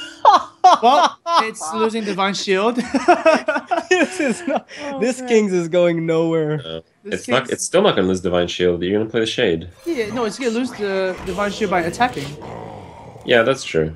Oh wow, what a sick outcome for Thijs. Oh, here. never mind. never mind that. But then no, you have to keep the Owl for the Ancient of War and the Belcher that's gonna come. So you can't. Oh my god, this is. No, this is not the type of deck that you keep cards. I don't believe. Yeah, you wanted to get that Divine Favor out ASAP. So you punch face and you hope there's no answer. If there's a swipe, then so be it. What can you do? oh man, that Norcha was so clutch. You know, something like us, 6 health taunt would have been better than Nortron, right? You could just have cleared it and push for 2 damage instead. Right. Just go face here for sure. Okay. You could kill the Noyotron if you think there's a swipe, Yeah. but No. that way your Divine Shield stays safe. There's no way you. Oh. Yeah, because your Divine Shield, you're at least going to keep one of the minions as Divine Shielded if there's a swipe. And then you have a target for Kings. That's Oh, a pretty wow. good card as well. That's a really badly timed card though, because I think you have to play that this turn, and then you get Kings the following turn. Oh, but then you would get Belcher afterwards, right? So it doesn't matter. I think you need to just deal with the board ASAP, and Keeper is the way to do it. Okay. Well, yeah, Keeper on the Leper-Gnome seems to be the best course of action then. Unless you think you're gonna get swipes later, but not really. Yeah. Yeah, that is unfortunately not very consistent. So, I mean, the Paladin really didn't accomplish much. I mean, Not yet. It's only done, yeah. I mean, it can push for 8 damage here, I guess. But if you don't get a Divine Favor, you're not really going to push for much more than that in this game. Yep, I agree with that. Oh, this is just not good. Number one, you can't curve that juggler with the Kings, and if you Kings, the Belcher is just like unless you top deck the Owl, you're gonna get double What? shunted up. So she doesn't you- know that yet. So. You obviously Kings the Divine Shield and go face because if Thijs is like he's already used 1 Wrath, so if he's going to hero power down a 6/6 Divine Shield, you're okay with that. That's pushing for 12. Yeah, I think Leper-Gnome just finishes the Shade off just because it's really insane, and then King's face. Yeah. What's Okay. good about that too is that if a Druid of the Claw gets dropped, you could take it out easily. Like the Belcher is more aggravating in this case, but going blind as Eloise, you think Druid of the Claw is not going to be an issue for the shielded mini bot. Yeah. So King's face, I guess, it deals 4 damage to the face and still develops your board. Yep. Oh, Force of Nature. That is really good too. So Eloise needs basically what? Divine Favor to bounce back. That's it. Owl first, I think. Owl first. Yeah, you get the So Owl first and specific. then Divine. Yeah, it's very specific, but I can hardly see how else she gets out of this because Eventual Server Champion doesn't accomplish anything. Equality does nothing unless Knife Juggler pops the Equality Belcher. does much worse than nothing. Yeah, exactly. It's kind of That's pretty good though. That's The okay. Consecrate. yeah. Get rid of the slime. I don't know if you play it this turn though. So you just pop the Belcher and Knife Juggler hero power. Because the thing is, if you top deck Divine Favor, you need to be able to draw as many cards as you can. Yeah, that's true. But also, if you're playing Equality, but Consecrate's the only way that you can use it. I demand the deck list, so I know if there's an equality in there. I just think that if you play the Juggler, you want a dude, and Yeah. you can get a better Consecrate than this. No. All right. It still forces, in this case, it still forces the, the force of nature. Yeah, Forces the force of nature. Okay. I'm trying not to be too repetitively redundant here. and this is really a game of how soon can you draw Divine Favor. That's all this is right now. Yeah. How entertaining.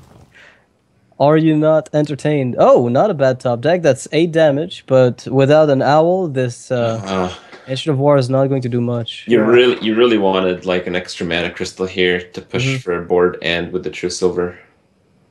You could still play the Juggler if you kill the 2-1. The problem is if you do that, it does like absolutely nothing at all. Definitely not. No. Yeah. 4 mana Super Fireball to the face. Yeah.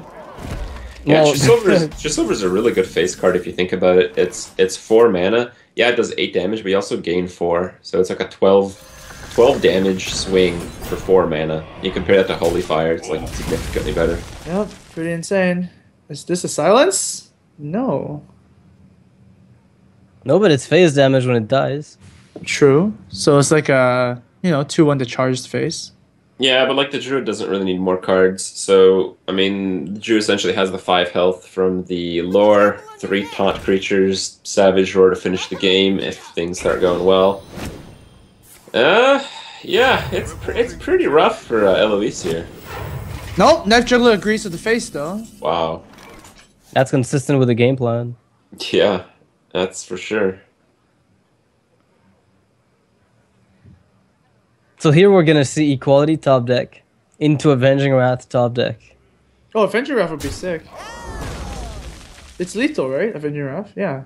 8 to the face, Leper Gnome. Yeah, it would be hilarious to actually see like a Divine Favor here popping up Equality and Avenging Wrath together. Oh man. It looks like Tice is going aggro mode here. And he's going to get really punished if Equality is drawn, but Equality first has to be in the deck, and we haven't really established that yet. Yeah. I guess Maybe a I one-off, think he's just losing cards so that Divine Favor is like not that good if she just draw it. Yeah, sure. Ooh, that's a trade into the 4/6. Unless you want to get rid of the 5/7 now. What do you kill? Because the thing is, if you trade for the 5/7, you lose the minion. You kill the 4/6 because your minion just lives. If you kill the 5/7, your minion dies. Yeah, and there's no way that Taj is going to use his face to clear the Leper Gnome, right? So it kills 2 things. Yeah. Pretty easy. I think. Yep. Some hesitation. There we go. But I mean, obviously you're not comfortable at this position, right? Just 5/7 taunt. I wonder if the questioning was, do I attack the 5/7, and then that way if I top deck Consecration number 2, I can attack into the Druid of the Claw and finish it off with Consec? Because now that 5/7 is pretty much immune to... Well, I think she's thinking about that one attack here. And goes very good. Yeah. I like it. Swipe's an issue, so you might as well just get the minions out of the way while you can. Well, that's a good Leper Gnome. Yeah, Leper Gnome. I like the Emperor here, even though it's a bit risky. Just because if you do Emperor, next turn you can do Druid of the Claw and Ancient of Lore. And Taj agrees with you. Not that risky, right? Not really. Like, you have to get punished by like Divine Favor into a Silence, into like Arcane Golem, right? Like that would have to be exactly the cards. Yeah, and you still have a heal by then, so. No, you would die right away, but for the time being, yeah, okay, that second heal how about is just 2? gonna seal it. So, actually, a Blessing of Might on top of that would work. Well, you need Owl, Golem, and Blessing of Might. Oh man, that'd be crazy. Yeah. No, you just Owl Golem, because you have 4 from the True Silver. He's at 8. That even with this heal, like, would that work? If you sprinkle in a bit more damage? Equality is like the only way to win. It has to be basically Divine Favor into Equality into Consec or something along those lines. Well, let's see. Silence, double Arcane Golem off of Divine Favor still works. No, that's a 0 damage card. And, Yeah. Yep. Ty's just gonna get this one back and tie this one for Nihilum. Yep, back and forth games. I mean, that's kind of what we expected. Tice gets the check mark, but yeah, I think it's a bit vulnerable here when you have two players that have yet to win any games, because you're very limited in what you can play, and I mean that just has to do with the benching rule, where after you lose one, you don't feel good about playing that same player again, but sometimes you just have to. Yeah, sometimes when you're playing around the bench rule to avoid it, the other team can catch on to something too, and they can expect something extra from the way trends and whatnot, right? Patterns. So definitely not good to be on 2 players rather than 3 players, but still a win is a win, and you gotta get those wins.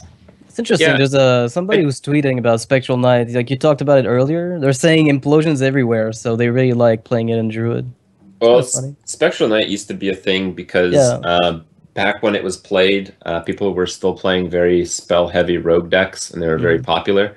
So the Innervate Spectral Knight turn 1 would be the instant concede against the rogues. Let me sap this. Oh wait. Yeah, so that was a lot of fun. But speaking about the teams here, even though the teams are evened out 2-2, I do prefer the position Tempo Storm is in, just because of the fact that they're not potentially as punished by the bench rule as Nihilum would be.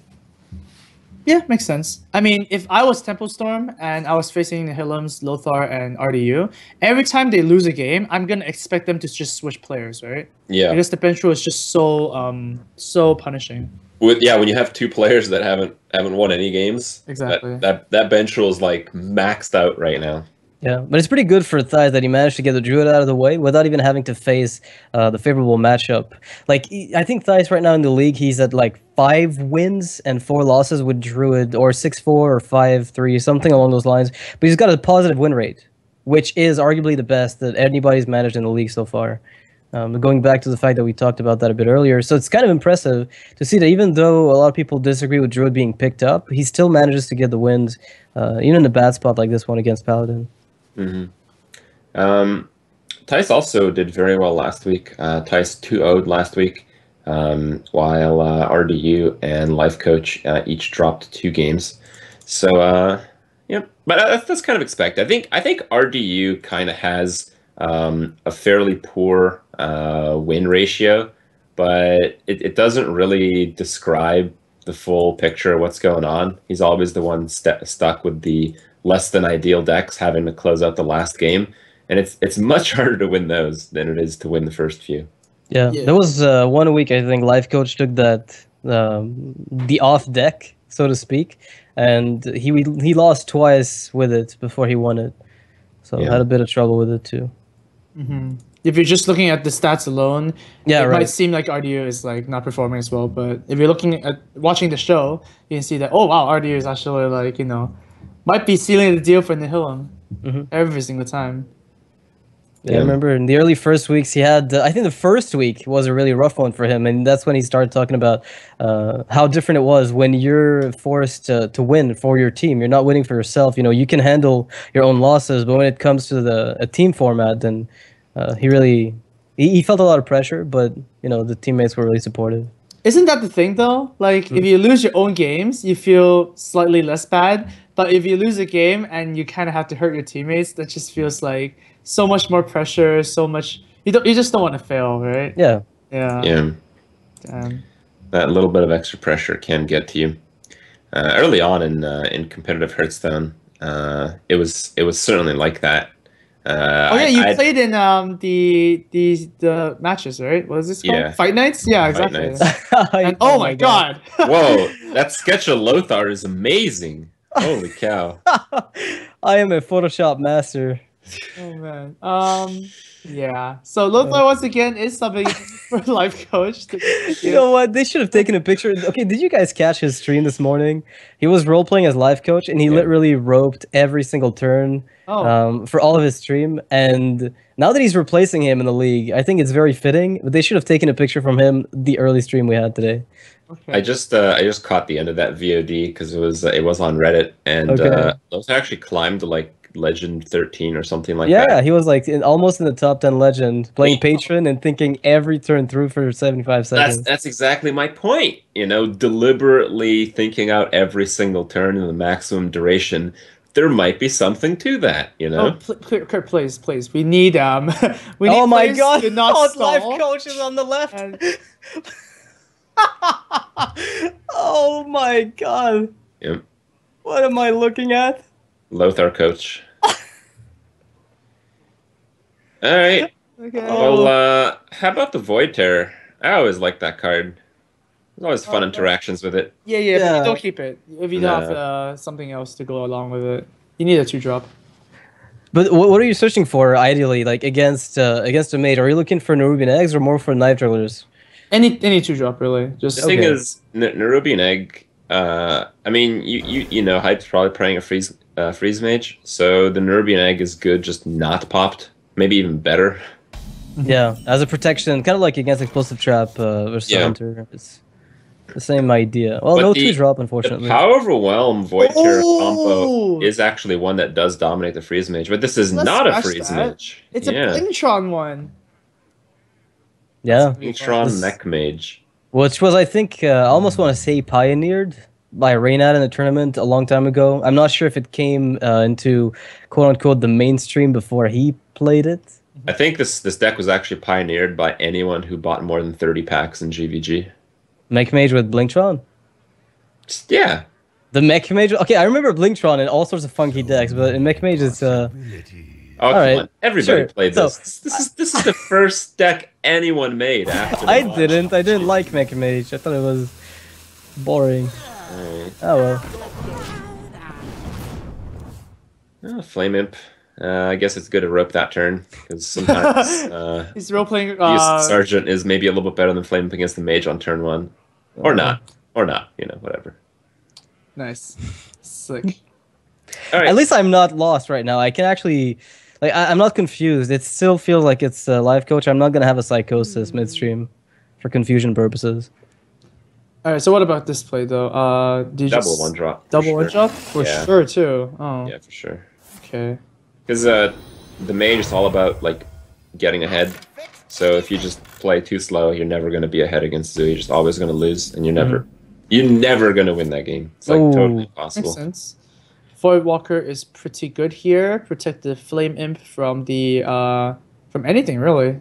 It's just gonna be a ping next turn. Well, that's the question, really. Is do you really want to attack into the 1/2 for value? Because it's so weird. Because if you play Voidwalker and you don't kill the 1/2, Mech comes out, you lose the Void. Yeah. So it's either way. You have to kill the 1/2 here. It's just like such a good value trade. You force a ping basically and get a trade after with your. It's also that you don't get totally wrecked by Frostbolt as well, right? Mm-hmm. Sure. Yeah, because otherwise the Mana Worm would just take out 2 minions on its own, and you'd lose the Flame Imp. And he'd still have basically a 3/2 the next turn. Yeah. Do you play the Abusive though as well? Again, like you know it's Mech Mage right now, and you know how Mech Mage wins. So yes, everyone is playing all their stuff as fast as possible. Okay. Well, I think he might actually go face. I don't like. Oh, there we go. No. Good. No. Let's not do that. The more aggressive. He was just thinking about it. Like whenever they just keep thinking about it, I'm like, wow, is he really gonna do that? You know? I was just thinking it turns through, but I think it's a case of cosplay, but yeah. Those glasses, though. I think those are women's glasses. Oh. They're like too big and round. Okay. Yeah. Or unisex glasses. They exist. Okay. Yeah. Yeah, you have to ping. If you play the Snow Chugga, it basically dies to the creature that you otherwise ping. So, drawing a card for nothing, it's pretty nice. Mm-hmm. Attacking here also makes sense. Otherwise, like abusive or something would really hurt. But it's well, abusive is gonna hurt if you attack either way. But it's just the hand played one would be worse. Well, no, It's all actually, about if you don't hit and the abuse comes down, you actually don't trade for anything. This actually guarantees at least a minion trade. Right? yeah, at least one kill exactly. Yeah. Oh, that's nice. With the hand, yeah, it looks Void Terror pretty time? sweet. Yeah, if there's a Void Terror, it'd be really sweet. Yeah, I mean, Mech Mage does not run removal. It runs basically cards that hit face that can sometimes, if you have to, if you have no other choice, kill creatures. So what do you think about the choice from Tempo Storm overall to bring Mech Mage to the tournament? Is it that powerful of a deck? Because I know that Tempo Mage, minion base Mage, is falling out of favor due to its inconsistency. Yeah, I mean, we see here that Freeze Mage should have been just sick against Stu, right? And there's just so many good matchups that after Patron and Hunter, Freeze Mage is just good against everything. So maybe they feel like, kind of mixing things around. Also, I'm not so sure how well Mech Mage does against Patron Warrior. It feels like with the life gain, you kind of gain a lot of extra turns as the Patron, and once like Grim Patron hits the board, and you can't even play like some of the cards. Like, you can't even play Goblin Blast Mage. Right, you kind of need some Flame Strike techs, or like even this deck, right? You can freeze the opponent's face, Blink-tron your opponent's weapon, stuff like that. Holy cow! Look at Quite that. enough. Yeah, that's That is insane. that's really good. So let's just summon the 4/4 right now, clear your opponent's board, and just play an egg behind it. Argus next turn. It's gonna be pretty sick. That's all about the positioning. So Actually, let's I give him think, 75 seconds to think about where he wants to put the eggs. Actually, the play is to wait 75 seconds and then make that play. Oh man. Yeah, you would have misplayed Amaz. Yeah. You would have finished your turn in like 5 seconds. Too fast. Too fast. Sometimes. See, Lothar really wants to play it, but he's like, oh, I gotta stay in character. Yeah. Stay in character. I don't see Lothar. Yeah. All right. Well, I guess. How you guys doing? You guys doing good? Alright, now he can go. Now Lothar can go. And now he's trying not to crack up, which is the best part. He's doing a pretty good job of it because I couldn't. Oh man. I think it's important to play the egg in the middle, isn't it? I guess it depends where he wants to. I think ultimately he wants to buff up the Voidwalker. Aye. Either way. Well, in his mind, that's what he's looking to do. And if it doesn't work, then he's just gonna move the egg to the center with the Nerubian, so it kind of adds up to the same thing. Sure, but this makes more sense if he plays Direwolf, right? You want to play Deathrouse on the side? Sure. On the side, yeah. Okay. Now we're talking about Blink-tron. Blink-tron's a card that's really good if you're winning, which kind of works with this type of deck, where it really, really, really works if you're winning. The flip side of that is it really sucks if you're losing. So right now, Hype is losing, and he's losing pretty badly as Lothar managed to get those 2 eggs activators for both. It's pretty crushing. There's not really too much that you can do as the mage here. And the curve is awful too, because if you play Snowchugger Ping now, you might be able to freeze the Nerubian, let's say, but your turn 5 consists of what, a 3-drop and another Ping? And if you want to keep the Snowchugger for the Blast Mage, it means you're playing a 3-drop this turn, which dies to the Nerubian, so everything you do is just a little off. Yeah. Try to choose the worst one. I mean, the best worst one. The best bad. Yep. Oh my god. Wow. Slam dunk. No, I think the Argus is I still like the better. Argus, yeah. Argus is really good, but then, yeah, I guess you played the Argus just so the the thing egg is- has something, you know. Well, what about you buff the Nerubian to prevent the pings? Because the opponent's plan here is probably to follow it up with a 3-drop You do plus have a to ping. do that. You do have. That's why I think the egg in the middle was important. You're gonna have to buff the Nerubian, and now Blink-tron's gonna come down. He's gonna get the Doom Hammer, and it's gonna be game over. Oh, is that how it works? Yeah, that's how it works. The punish. Okay, let's see. And before there's a glitch and somebody gets the supercharged hammer from the Shaman class. Oh, Wow. Triple call. Yeah. What are the odds here? So you're looking at a 1 in 5 twice run 4 times. Those are not great odds, but I think it's existent. yeah, it's not. Yeah, It's- 0.016. it's better than It's the horrible, Doom- man. It's better than Doomhammer. Yeah. Is it though? Doomhammer is like there's only like what 10 weapons in the game, right? No, I think it's more than that. Paladin. Yeah, is there's Paladin Yeah. on its own has like But 4. sure, Rogue let's say has 20. like 4. Okay, so that's still 5%. The juggles here need to be like so precise. I'm pretty sure that's not 5%. no, they don't need to be that precise. to they just pop need to the kill the egg. 5-2. They Okay. just need to kill the 5-2. And if they kill the 5-2, the chance that it also pops the egg is really low. Even slim, yeah. The 'Cause I think chances- it's 0.2-ish or like under that for one target. Here we go. Nice job, Blast Mage. No, You're didn't- Yeah, terrible, Blast Mage. that didn't was do a terrible. single Blast Mage. thing. No. Learn to esports, Blast Mage. Well, Hmm. wow, this is the fastest turn yet. Oh yeah, what a misplay. So many possibilities. Do you want to play deliberately into Blizzard? Do you want to like Wait, get what? really efficient trades? No, Doomguard into 5-4, Yeah, but Argus into 2-1. There's no Blizzard in this deck. No way. But you have to expect there's some weird tech choices if you're running up against Mech Mage. I don't think you have the What? no way argument. No way. No way. No way? No. You play Flamestrike instead of Blizzard, right? Okay. Because it's like a patron kind of thing. Right. And like freezing the minions doesn't freeze the face, and like I would expect like War Elementals and stuff like that, but never Blizzard. In this deck, I think Water Elemental is like I know Reynad used to play that specific deck, and it ran Water Elementals. Okay, so he's vulnerable possibly to a 2-drop plus Blast Mage, if there's another Blast Mage from the top. But So Not at it's the moment. it's Doomhammer time, I guess. Doomhammer time. well, you It still is- have a Fireball Ping, I guess, and you'll only take 7 damage next turn. Is it that bad? If you Fireball Ping, you're always losing. Yeah. Yeah. You can't ever make those plays with this deck. You have to make risky plays when you're losing. Well, how about just hide Never the make fact that safe you ones. have? But how does Doomhammer even save you? Like, I'm not even sure it helps. Yeah, I mean, you just might die. There's like 14 damage on the board. Your opponent gets a 5 attack weapon, or even a 3 attack weapon plus 2 damage. It Yeah, died. that's true. So maybe just concede and like go on to the next game, not reveal your tech. Well, what about Snow Chugga and the Tinkertown. town? Maybe you get like a freeze or a taunt spare part. Okay, Okay. yeah, I could see that. That's probably the most consistent game plan. One's out on me. As ridiculous as it sounds to say that like a 15% spur par is the best, I think it might just be. Yeah, you got 2, but I'm gonna go. Also, with the a Fireball. flip is pretty good too. Yeah, you're negating about 3 damage.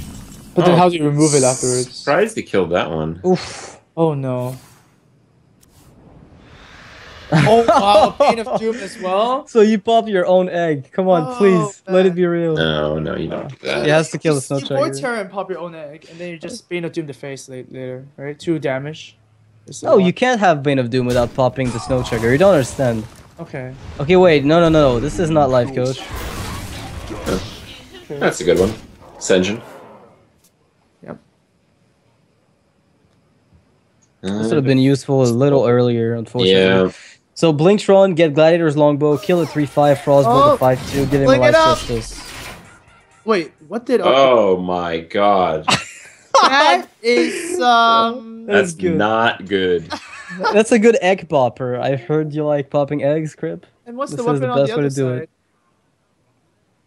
it. Looks like Eaglehorn Bow to me. Yeah. No, actually, it's not. It not. can't be. There's no lightning. Perdition's Blade, maybe, because it doesn't have the lightning thing. No, I think it's actually an Arcane Reaper. I saw. wow.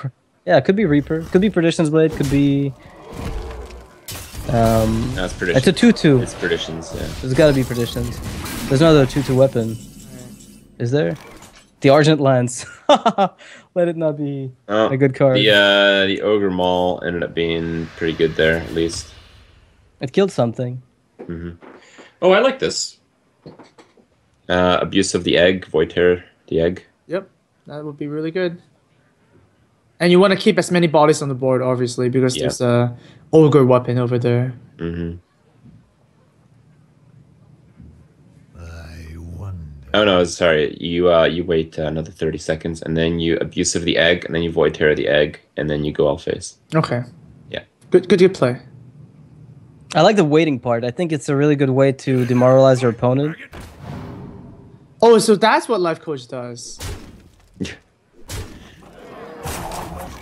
I mean, it's true. It kind of does have that effect. Whenever someone is going like turn 1, going first, and then 70 seconds later they flame imp.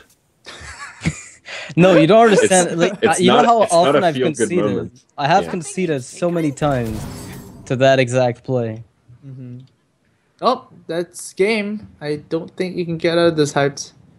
Luthor's gonna take a game here. And by the way, for the ATLC, if you ever get a sub, your record is actually added to the original player's record. So Life Coach is actually gonna get a win here. Okay, not bad, not bad. Hyped is not going to get a win. Hyped is 1-1 for the day. So, well, I'm sure Kibler's happy. Yep. Looking at the Master of Duels, it's gonna be a dragon trophy. Who's the third behind those two? Was that? I think it's pretty close. I think there's quite a ball of players around Okay. that. Okay. I know that Kibler was way ahead before he lost 2 matches, 2 games back to back. Yeah, Chalky is actually really close with like a 10-5. Yeah. So that's pretty close. It's pretty close. Now that Hype lost another one, I think he's at 10-4. So 10-4. So yeah. that's And true. Kibler's gonna play later today, so we'll see how he does. There's always a chance that a person loses 6 games in a row, right? Yeah, it could be really devastating for Kibler if things don't go his way. Yeah. So maybe there was like an internal discussion at Value Town. Hey, can I please get all the good decks? You guys take the rest. I'll split the man. winnings. Yeah, just Yeah. special tactics. All right. Well, RDU still has not seen much play yet, but he does have 2 very premium decks. So, I mean, leaving him last with those 2 classes seems like a pretty reasonable strategy to me. Premium decks is a very good term. I like that. I mean, aren't those like cream of the crop there? It's Yeah. probably Pretty like much, yeah. The top mid-range 2. hunter and patron. Yeah, that would probably be. I mean, I guess if you had to pick 2 top decks, they would probably be those. The thing is, like, RDU's been playing hybrid as well, not just mid range. Although I guess you could shove them in the same category since they do have a somewhat similar playstyle at times. They both hunt alone. Okay. I forget Illyria's battle cry. You know, it's probably one of the heroes I've seen the least. Yeah. All right. For Tempo Storm side, Hype losing a game with that deck. Actually, like, what does that beat? It probably beats the Paladin pretty well, if it draws really well. Does it beat Patron? We discussed this. It doesn't, right? After the Patron cycle comes through. Just like it beats anything if you just get a ridiculous hand. But I don't. You get know. a Chugger the Sticks. You get a Chugger the Sticks against that patron, and you. Oh, Whoa, we're gonna find see out. it. Yeah, we're gonna see it right away. Okay, good. That's Yeah, pretty cool. it's just that a lot of the cards just become really bad later on. It feels like it might be pretty decent against the patron with the Blingtron nullifying Death Spite and perhaps not giving him another Death Spite. Though sometimes that happens. Yeah, that might happen sometimes. Or even like giving your opponent like a Gorehowl would kind of suck, right? Ask But I guess you have like a lot of That's- freeze minions, so it does kind of make sense as well. Yeah, that's the idea. I'm curious to know if Hype plays Harrison Jones in Mech Mage because it's a tech that's been included in a lot of variants of Mech. Oh, I think you do So- because you play Blingtron. So Yeah, it's kind that's- of like a easy include there. Turn 10 combo, and then Tinkmaster Hemet. Let's do this. Hey, isn't that what everybody thought of when Blingtron was first announced? It's like, oh, Blingtron Harrison. It's insane.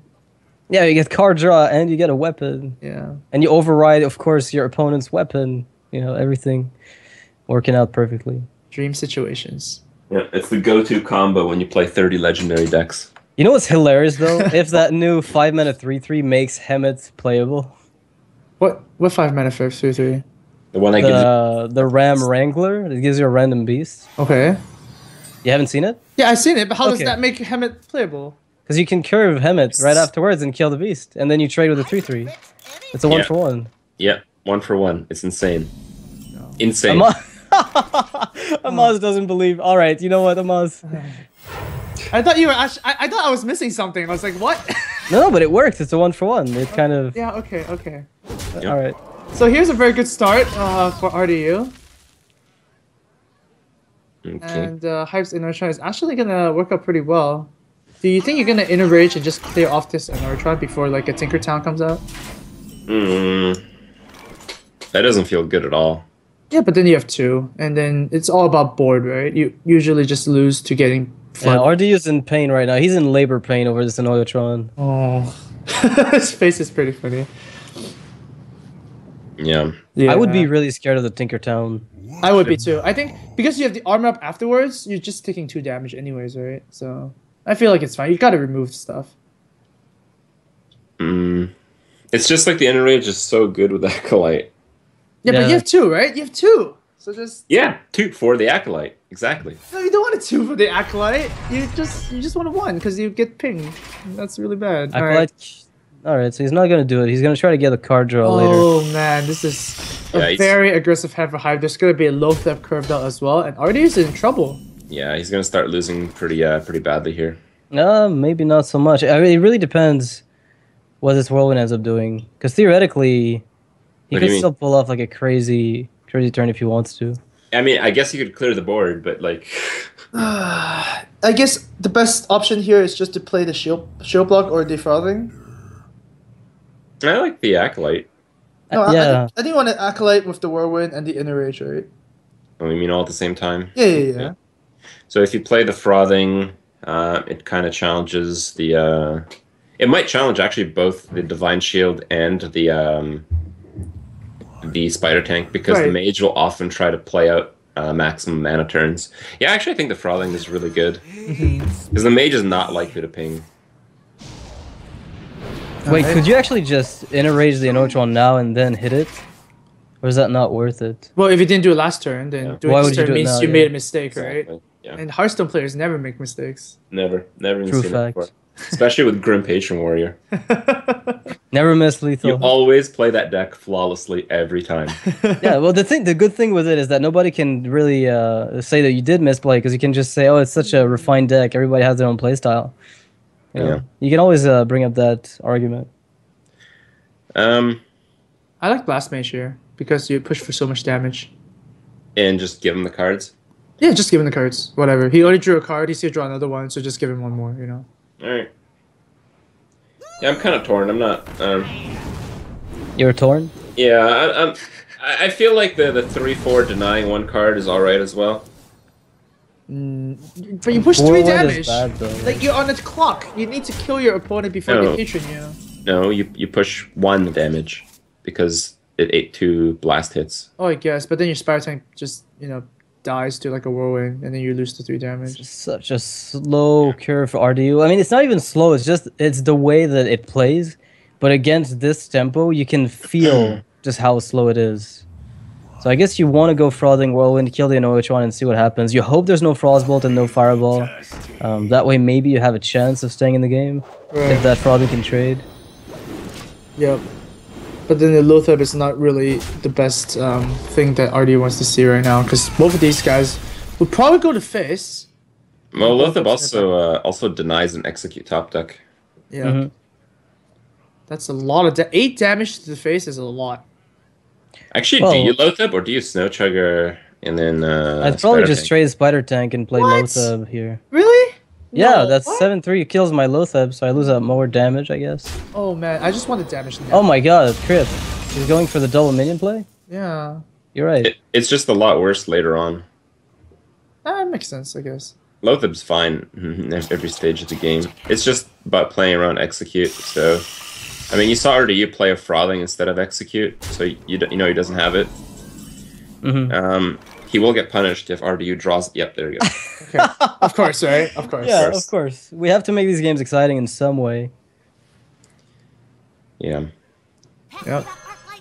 Don't miss Well, this sounds might be the great. comeback turn, or like the beginning of a comeback for RDU. Yeah. So, Well- I mean, I liked Hype's play, but he did get punished for it, and now he might lose. So that kind of sucks for him. Oh, I guess Lothab is still very, very strong, right? This might be better unstable with Tinkertown. Yeah, I like Unstable Tinkertown more than Lothab. So what are you looking to unstable? Blast Mage? Sure, yeah. Yeah, That's- that'd be like great. flawless.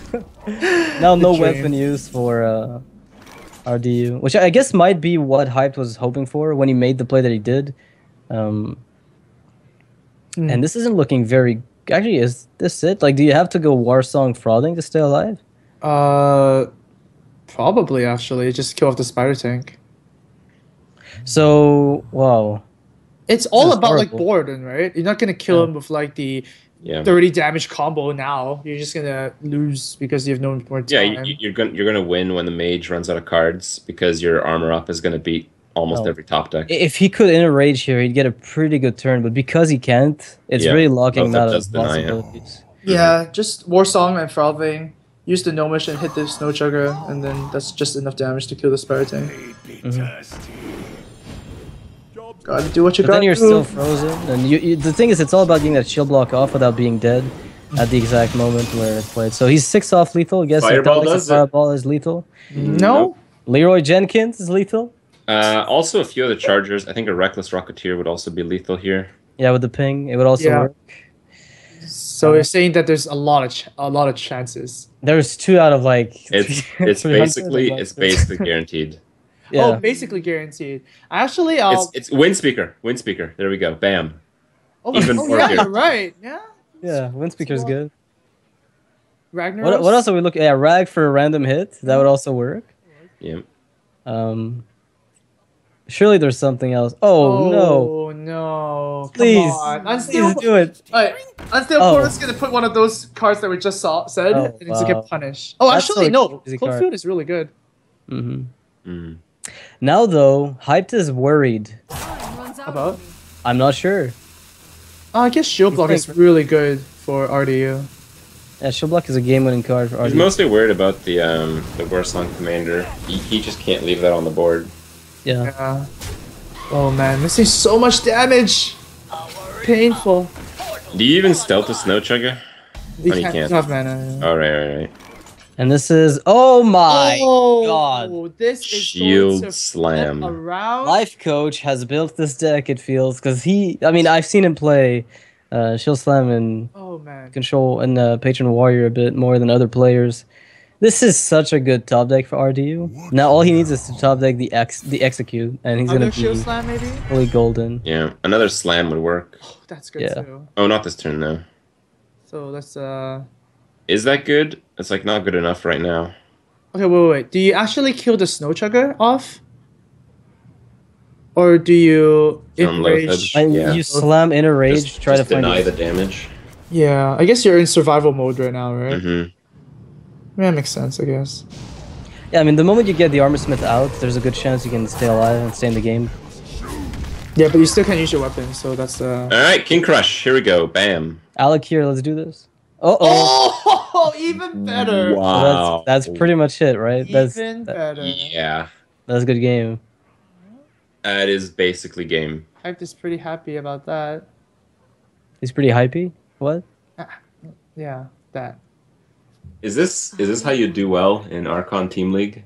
You know, Is it's this so what- far. One of the ways. One of the One of the ways. ways. It's one of the multiple methods you can employ to get at the top of the ladder. I'm just gonna hate to see this. No. Oh man. So you're telling me he gets one spare part, and this is it? Ugh. Well, yes, Oh, RD. man, we also had an answer too to the board. Yeah, it's not good enough. Brutal. That's it. Is it not? Um, You play Acolyte Warsong? Could you find? Yeah, you could get Whirlwind. You can play. So how much? Wait, how much damage oh, does no, you Hype can't- you have? can- He's got can- 17, right? How much armor can you get at most? with 2 mana, not much. Yeah. You need a whirlwind basically, but then you're still facing 2 fireballs again. Well, you gain 2 armor with that play. Then So you're is dead. that enough? 16. No, it's not. You need 17. You need 18 to You win. need 18. You need 18 to survive. Oh wow, that's gonna do it. Stealth Antonitis, and that's what it takes to beat a patron. Not that hard. Yeah, happens all the time. Good choice from Hype. Yeah, that was a great choice. I mean, when he got offered all those spare parts and he selected the Finicky Cloakfield, I'd say that was a pretty game-winning choice. And imagine if he'd actually stealthed that minion we mentioned earlier, because we said, oh, does he stealth the Snow Yeah, Chugger, the yeah. weapon locked? It would not have worked out so well. No, not in this case. It actually was a game-winning top deck that worked perfectly well with the Cloak Field. Well, I guess that's going to equalize the series again. It seems like we're going to go up to 6-5 at this rate. One of the teams winning by a small margin. It might come down to like a very weird matchup for one of the teams, and like an unfavored one. A lot of the decks that are left are fairly known. I know the Aggro Pally is like an up-and-coming deck.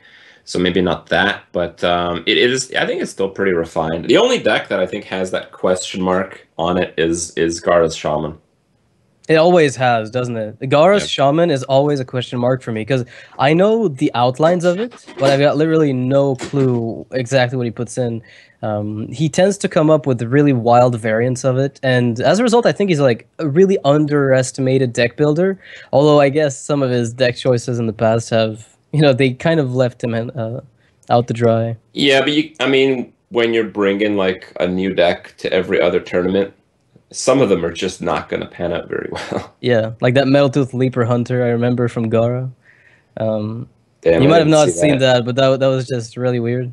Like a Mech Hunter, but with the usual array of cards. I think it was after GVG. He tried out like Undertaker hybrid with Mech Warpers and stuff. It was kind of weird.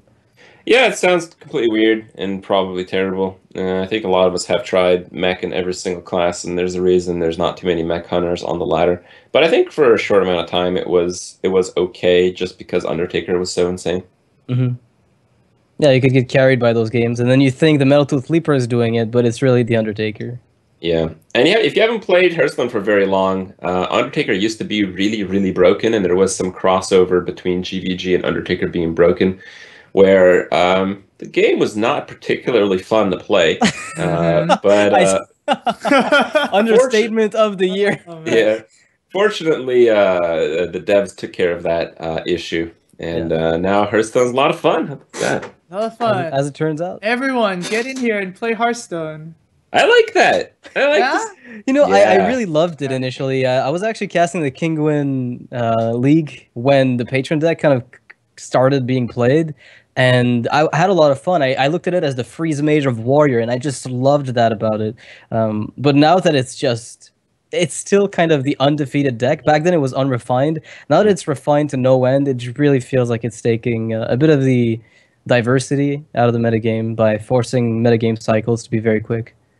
Well, we might say just that, because I don't believe mid-range Shaman has a very fun experience against the Grim Patron Warrior. But watching someone be miserable in a matchup against the Grim Patron is still quite exciting. Right, but we don't even know for sure if it's a mid-range Shaman, right? Yeah, it could be a really good matchup with a Mech Shaman. Yeah. Yep. And the hands are going to be... Mech with the curve. This is crazy. Man. There we go. I call this the curve because you're getting to the 2-drop. No War Axe is going to be very punishing for RDU. It might just be a repeat of the series just now where the Mech Mage just stampeded across RDU. That'll teach RDU to play good decks. Get back to Paladin. Not quite though. Oh, whoa, okay. Well, it's not too bad though, because you've got 2 4-drops back to back with a Hex in case you really need to handle something like a Frauding that's played for tempo. It's not that bad. What's the Hex doing there? That's interesting. I'm telling you, Gara's probably running Frost Shock just to stop patrons. Like that's Gara in a nutshell. Like that's just how I perceive him as a deck builder. He's going out of his way to make things work that nobody would try, and sometimes it takes you off guard, and it's enough to suddenly make the card look like it's viable. All right. Well, the Yeti may be better than the Shredder because it doesn't die immediately to a Death Bite. Yep. But it does die eventually to a Death Bite, so I don't know. That's pretty rough. The Whirlwind plus the Death Bite AoE is very often enough to... Ooh, already face tanking 4 there. Does have 2 Whirlwind effects, so that should be fine. Oh. It's an investment, right? Oh, Doomhammer with Rockbiter. Now that's gonna hurt later. Alright, so do you play Fire Guard here? Just because, it doesn't really die? Or does it die to execute? No, it would die you don't want to overload, I think. You want to play Doomhammer on 5 and then Fire Guard on 6, right? Because that makes sense. You'd have 4 mana on 6. Yeah, that makes a lot of sense. And Gara's he's on the way to already win just based on the hand that he's got. Because between Doomhammer, Rockbiter, and the Lava Burst, he's doing more than fine. Okay, so Doomsayer comes out. No. Whirling Zap-O-Matic. Let it be real. Oh, yeah. I want to see this. Oh, It's always the Crazed Alchemist. In the past 2 Shredders I've casted, yeah, I'm disappointed. quite a bit. Oh, there's so much damage. Yeah. Wait, is this P4. lethal already? With lucky hits, he's gonna be 1 off. 5 and With lucky 6 hits? and No 2. way. Oh yeah, Yeah. Yeah. So just Doomhammer, I guess. Doomhammer, I guess. Yeah, Face. sounds good to me. Now the only thing you don't want to see here is Armor Smith played with Warsong and a Whirlwind. That's like the only thing you really don't want to see. I think it's even fine. Because like it's Yeah, you're just winning- too much you're winning. damage. Well, pretty this, much next this turn. is over. Yeah. Yeah. There's no way you come out of this like Battle Rage into Shield Block could make it look like Yeah, Stand that's the one chance. out, I guess. you have 3 card draws to find a Shield Block. yeah. You can battle rage again. No, you can't. No. yeah, there's You're a at way. you're at 10 cards. You can cycle if you want. Oh, Wow, RDU just got completely blown out by the Shaman. Although that's kind of what Mech Shaman does if they get a semi-decent curve. And that Cog Master really just putting down a minion on the board, killing the Acolyte of Pain right away. Yeah. Gara has at the very least 13 damage here, so it is enough. Well, fastest game ever in Actually, ATLC. wait. Shield Block wouldn't have even done it. Yeah, No. it would have Shield done Block it, puts but it him at would 13. yeah, it would have given him a glimpse of maybe surviving. Is what were my words. So I guess ultimately there was no way for RDU to get out of this one. Well, and I guess RDU is benched because he lost twice, and that is going to maybe play a big factor. In the next Paladin has to come out. That's it. There's one Yeah. deck. You can target it as much as you want. You play Mage and you win. Well, the Mage is through already, right? From hype, yeah, you're right. He got the check mark. Well, what do Well- you play against Lothar? You don't know what Yeah, Paladin is. You don't know what Paladin is, but I think if you're trying something new, you're gonna try something that you know kind of works in the meta right now. Mm-hmm. So I would just expect an aggressive Paladin. Okay. But Okay. I mean, with the way this has worked out, with RDU benched, Thrice having the check mark, even though Tempest Storm still has to win 2, Lothar has to play the Paladin until it wins a game. So at best, it's got a mirror match against the aggro Pally versus like against Eloise, or Gara ends up unleashing against the Silverhand recruits. Oh yeah, Hunter is so good against aggro Paladin. It's just like, I think in most of the weeks that we've seen Gara bring Hunter, it's always been like a little weird. And I think that weird factor is often going to be a liability against the refined aggressive Paladin deck. Really? I think Deathlord Hunter is actually pretty good against aggro Pally. You put a 2/8, they can't do anything about it, and yeah, just you go. I love Deathlord Hunter. Did I And miss, Death Star did I came miss up that with that. sometimes? Like, You didn't see for a while. I think Deathlord in the Hunter deck was one of the most for like about 2 weeks straight. I think you had like a really Deathlord heavy Hunter meta on the top of the Okay. ladder. wow. Because so many Hunter decks were switching to aggro and hybrid. And so other Hunters said, well, you know what? I'm going to put Deathlord in my mid-range and, deal with it. And it just won every single time. And then Hunter's Marks came back in, yada, yada. Typical metagame switches. If you look at it away, Deathlord kind of says Death Rattles deal 1 damage to opponent, right? Because it gives you 1 more hound. But yeah, I still think like, okay. Let's say Garrett is bringing Deathlord Hunter, right? Okay. Yeah. Which is Assume possible. Very possible. You can still crush that with Kings. And yeah, you can. I don't think it's a problem for aggro Pally as much as it was for the aggro Hunter.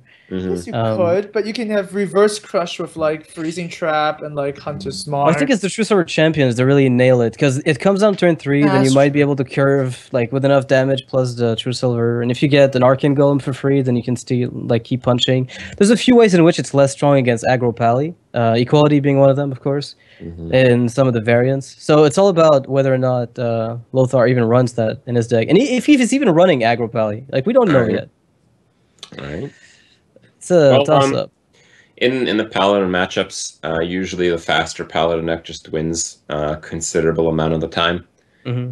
So, yep, Eloise's deck was pretty fast. I don't know if it gets much faster than that. Ardent Squires and whatnot. Yep. I didn't see Oh. Elven Archer, so I think there's a way to improve the speed. Oh man. You play Raging Worgens with Elven Archers, and then you crop up. Yeah, you put up the Kings on the Worgen and win. Okay, Lothar's hand looks pretty. Is that pretty Lothar's aggressive. hand? Yeah, Oh, it it is. is Lothar's hand. Wow, yeah, that's an insane hand. I don't. Yeah, it's like exactly the same as Eloise's, right? That we saw before. I don't even know if you mulligan any of that. No, I'd I think keep you keep everything. this. This is insane. Muster with the deckhand. South Sea It's is the crazy. deckhand that you think about. Like, do you want to keep the deckhand? Yeah. Well, do you with want- Muster, I think it's fine, really. Wow, over on the other side is pretty insane as well. Might be It- better, actually. No, the thing is, I think going second is a bad thing if you both get a one drop, players- right? Yeah, if you get a good one drop. Oh Oh. my god. Speaking of one drops, now the problem with this is that Lothar's board, even though it might be more aggressive, is also not going to be as consistent. So I think one of the situations we might see arise is that Lothar is looking for Divine Favor somewhat early. Because there are going to be almost dead cards in this matchup, but Eloise is more likely to hold on to her quote-unquote expensive curve in this case. Mm-hmm. Yeah, that's true. And whatever Lothar Whoa, drops. whoa, whoa, whoa, misplay, no rope. What? Okay, I think Eloise actually has the upper hand here. Yeah, of course. I mean, This Inertron is is just insane. So yeah. And I think you do play Inertron. No. Just why? No, you play Neutron when you're getting True Silver to face. Oh, that's true too. But you don't want this to get blessing and you hit for face, you know. Yeah, Blessing of Might is a really big problem early on. No, It it's it not. reminds You me of the have- old you have Cold silence. Silence to follow. Blessing of Might does 3 damage anyway. Like, whenever you play that card, you attack with the creature. So, you don't care about that. You don't taunt 1 health. Alright. Okay, Go. sure. Makes sense. Makes sense.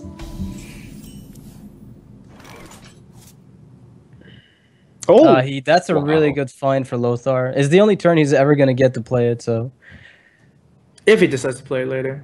there's no way he doesn't play Double one it, drop. I think, right? Double 1 drop, let's do it. Mm-hmm. Mm-hmm. And I guess, Wonder. Yeah, I think now we're going to see a Neutron. yeah. Then that's going to force Lothar to play Muster, and there's a chance that Eloise can dump her 2 drops by turn 4, and this doesn't matter nearly as much. Oh, wow. Oh, how about another one? Eloise is good. Hmm.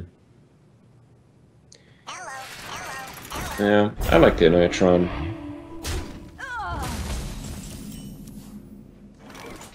Well, It's going to get a little Lothar gets punished the here. initiative, yeah. Yeah, definitely Muster here. If Lothar can draw a 1 drop next turn, he'll be in terrific shape. He's drawn a lot of them, though. But yeah, there's a chance that he has, Working Infiltrators, possibly, and then the copies of what he's already played. Let Mhm. me I'm pretty sure that some of these Paladin lists actually cut Consecration. So Yeah, that might be a definitely. problem. But Eloise, we know that she's at least running one. Yeah, Consecrate is a great card. So my question is, do you trade here just because you're afraid of blessings? And well, it turns out yes. I was gonna say like afraid of blessings and the Argent Protector that you saw earlier from scouting. Mm-hmm. But reverse Muster here is just gonna be. It's just gonna be a kill fest here for both players. If Lothar picks up the 1 drop, this is gonna be a blowout. Oh Actually- my goodness! Oh wow, that's insane. I guess the other good card would have been Argus, but this is good enough too. Yeah, this is really nice. Good enough because like, what if he draws a That was- Kings? No, it doesn't matter because Is- Owl. I mean, that was good enough to have Eloise reposition in her seat. Oh man. Okay. Oh my God, the Juggler is there, and there's a South Sea Kings. South Sea Kings is a I charging like the spot. South Sea Kings a lot. Jeez, that's pretty insane. It is, but it's 2 cards for 5 mana, so I mean, it's alright. So, what do you feel about Owl Argent Protector? It doesn't die to the Light's Justice, Mm-hmm. or do you just prefer Shielded Minibot and the 1/1 to No, lose the I'm- 1/1 to the weapon? I like the Argent Protector. You're not going to see too much value because most of the creatures are super tiny. Okay. You might even play the hero part Argent Protector instead, right? Your power Argent Protector. Yeah. Alright. If you play just the naked 1/1 here, just starts with the weapon. It's kind of like pretty Oh simple. man, they switched the stats around. You would have gotten a 2/2 without Divine Shield. Oh, this Juggler could do a lot of work. And you empty your hand, no That's chance of true. a semi-decent Divine Favor ever. You're only weak to Consecration. Which is again a big weakness here. Like it's a really big weakness, but I feel like you've got to go all in. You can also play hero power instead. I think you hero power instead of the Worgen here. Yeah. Or instead of the South Sea, because you want to keep the South Sea for kings. Maybe not. Maybe just hero power first. You see if you get a decent juggle here. Because if you hero power and it juggles face, then you have to play the South Sea. Yeah, you have to play the South Sea now. Mm-hmm. And there's no real answer to this. Oh my god, Wow. that sucks. That really sucks. Eloise is pretty happy about that one. Her face is, she repositioned in her seat, but I think she's reconsidering. She's perfectly fine here. Okay. Well, there's a contest for that juggler, but it's not that bad. What if Eloise decides to go for Arcane Golem with Argent Protector to kill that 3/2? What if you just silence and Divine Shield? Silencing would be pretty terrible, actually. Because there's no buffs yet, right? So you kind of need that owl. I mentioned earlier she could have played it on something just for the body, but the 1/1 was obviously better because the silence is so much more valuable. Well, you can clear. I think because there are so much buffing opportunities in these decks that perhaps the Arcane Golem Divine Shield might be the best play here. Okay. Yeah, it might be because like you don't really care about mana crystals, right? It's just all Not about anymore. like playing He's got cards. 3 cards, right? Exactly. Like three cards are playable on 6 mana anyway. Oh no! Oh, might see a little bit of a punish here. Yeah. Yeah, that is definitely a punish. And it's a pretty big one at that, actually. I'm a little surprised. Yeah, Silence Kings is just insane here.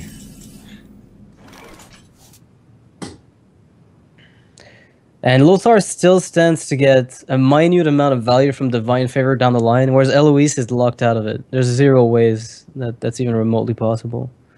Mm-hmm. And now Lothar's got to be considering, if I silence, I make the same mistake she just did, which is not silence a buff, right? Oh man, I guess Yeah, but like in his case, it's just so good. you want to Because protect you're forcing a trade. If she does buff, then she's trading to the juggler, so you're still ahead. right. Just want to protect your minion. You're also winning a lot on the life lead, so even if she kills the owl for free, taking 2 damage is fine. Like you'd be okay with that. Is there a world where you do not play Blessing of Kings this turn and just play all your creatures in hero power? Oh, Well, silence juggler, I don't know. And the consecration that you know is in Eloise's deck, I don't think so. I think there's 2 of them in her deck, which is pretty threatening. Didn't we see 2 of them in her? No, we only I saw saw one. just the one. Just yeah. one. But 7 damage is really sick, and Eloise is gonna have to. Oh! Never mind, she's gonna have to nothing at all. In Alright. fact, there may be a Wow. full clear What with was just that? the Arcane Golem. Really? Really? Yeah. 7 damage to a Mhm. minion? Oh man, that does not feel good at all. Yeah, I think Life Coach is off his game. I think he needs more time. That was insane. Well, if that kills the owl, this is just. One more chance. Oh, how does Lothar No, climb I- back in? I How don't does think you Lothar play, climb back in? I don't think you play the abusive here. Okay. She's played very conservatively with her cards. Like she's tried to save up her cards. So, like that's how she's played the whole game up to now, and that's Yeah, not that's really, true. That's Okay. not really consistent. You can also play abusive next turn and get a juggle off that way too. Look at that juggler. Like whatever Lothar plays could just get sniped. Oof. Oh, Well, never. Here we go. Never mind. Esports moment at its best. It hit face This is twice earlier, so 50-50. it's got This to is redeem 50-50. itself. 3 chances. Arcane missiles. Arcane missiles. Yeah. Oh, Oh, Yeah. that's a good start. really? Oh, Uh-oh. now it's a 50-50 again. Oh my god. Oh. And Consecration is stop decked. Is it? No, it's not. Oh, that's still sick though. Oh my god. Too. I would cry. This is almost too good to be true. I think you just deckhand here. Mhm. They're kind of hero power. If it is the Like, juggle, it you kind of deckhand sucks. and kill the juggler. Oh, Oh. Oh god. I think you might Yeah. as well just do it now to have a low chance of hitting face. Eloise is just like, ooh, that's a good one. I guess they're all the same, but still. You But still, okay, it's a Right. good one. really didn't want to hit that juggler. Oh, Death Star's a level 50 rogue. He plays rogue. What? You didn't see the little pop-up at the bottom? It said Death Star was a level 50 rogue. Okay, no. Primarily plays Hunter, so no surprise. Well, with both players out of cards, I think face damage is not really relevant. Yeah, I don't think face damage is relevant either. We just want to clear the board, but... Never mind. Like, I think I would have True Silvered the 1/1 there. And You can go face with the juggler, that's fine, because he's going to attack into your juggler. right, you go face with your minions, and you always clear minions with your face, right? Yeah. And now the thing is, it's a matter of balancing how likely you think it is that they have buffs to make this even worse. Oh, apparently Lothar thinks it's very likely. Yeah. But then you have the owl as well, so that's kind of weird. Oh, Yeah. wow. Tempo! Wow. When's the last time you've seen this? Um, Oh, wow. Okay. This is insane. They have to hit face, otherwise that's game, right? yeah. And even if it hits face, it still almost doesn't matter. They have to be as bad as Lothar's juggles were. If this kills the owl, it's a really big deal. No, it doesn't. Just chop the owl down. The top deck concept for Lothar, Divine Favor is like the worst card in the universe. Nice. That's pretty bad. That's pretty bad. Yeah, I think Consecration is what. And Lothar- now Louis is going to get Divine Favor, right? Oh, okay. Oh. Way better. Way better. Tempo Owl is just horrible, right? You look at this Blessing of Kings and you think to yourself, why did I ever owl? Oh, that is just so painful. Yeah. I Well, feel this like is, this whole game was reliant on the jugglers. Like, yeah, it's one of the. Well, I think Juggler is one of those cards that some people have a gripe with because of the way that it works and the fact that it's actually competitive, right? Like it's good while being very random at times when you get like 4 triggers and then. I like how sniper. Eloise is like really happy right now. She's singing to herself. I would love an equality consecrate. Like whenever I see that, oh my god. Oh, you just want to punish, but Yeah. But no, it's not happening. Nope. And Tempo Storm grabs their 5th win, and it's going to be on match point. Yep. That's And they're right. still targeting Lothar though. Yeah, are you Obviously. still benched? There's not much to target. I mean, it's only Gara with 1 deck. Right, it's a great deck too. Yeah. We're talking Hunter versus Paladin. Well, he didn't lead with it. That's so true. Maybe it's not as good as we think it might be.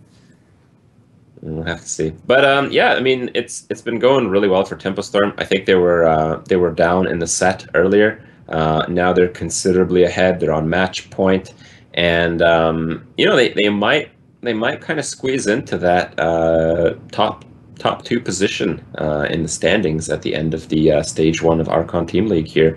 If Tempo Storm gets this win, they're going to be at 4 wins. They're going to actually have the same record as Nihilum, which is currently the #1 team. Yeah, 4-1. I think Nihilum could still end up much lower in the standings if they lose today and their next match next week, I think. Mhm. Well, actually, yeah, Tempo Storm winning this will also tie them with Cloud9, so it will basically be a 3-way tie. Well, at least in terms of like Series 1. So 4-2 for Nihilum, Cloud9, and Tempo Storm, and we only have 2 spots for the Well, finale. So actually, the finale, yeah. in terms of the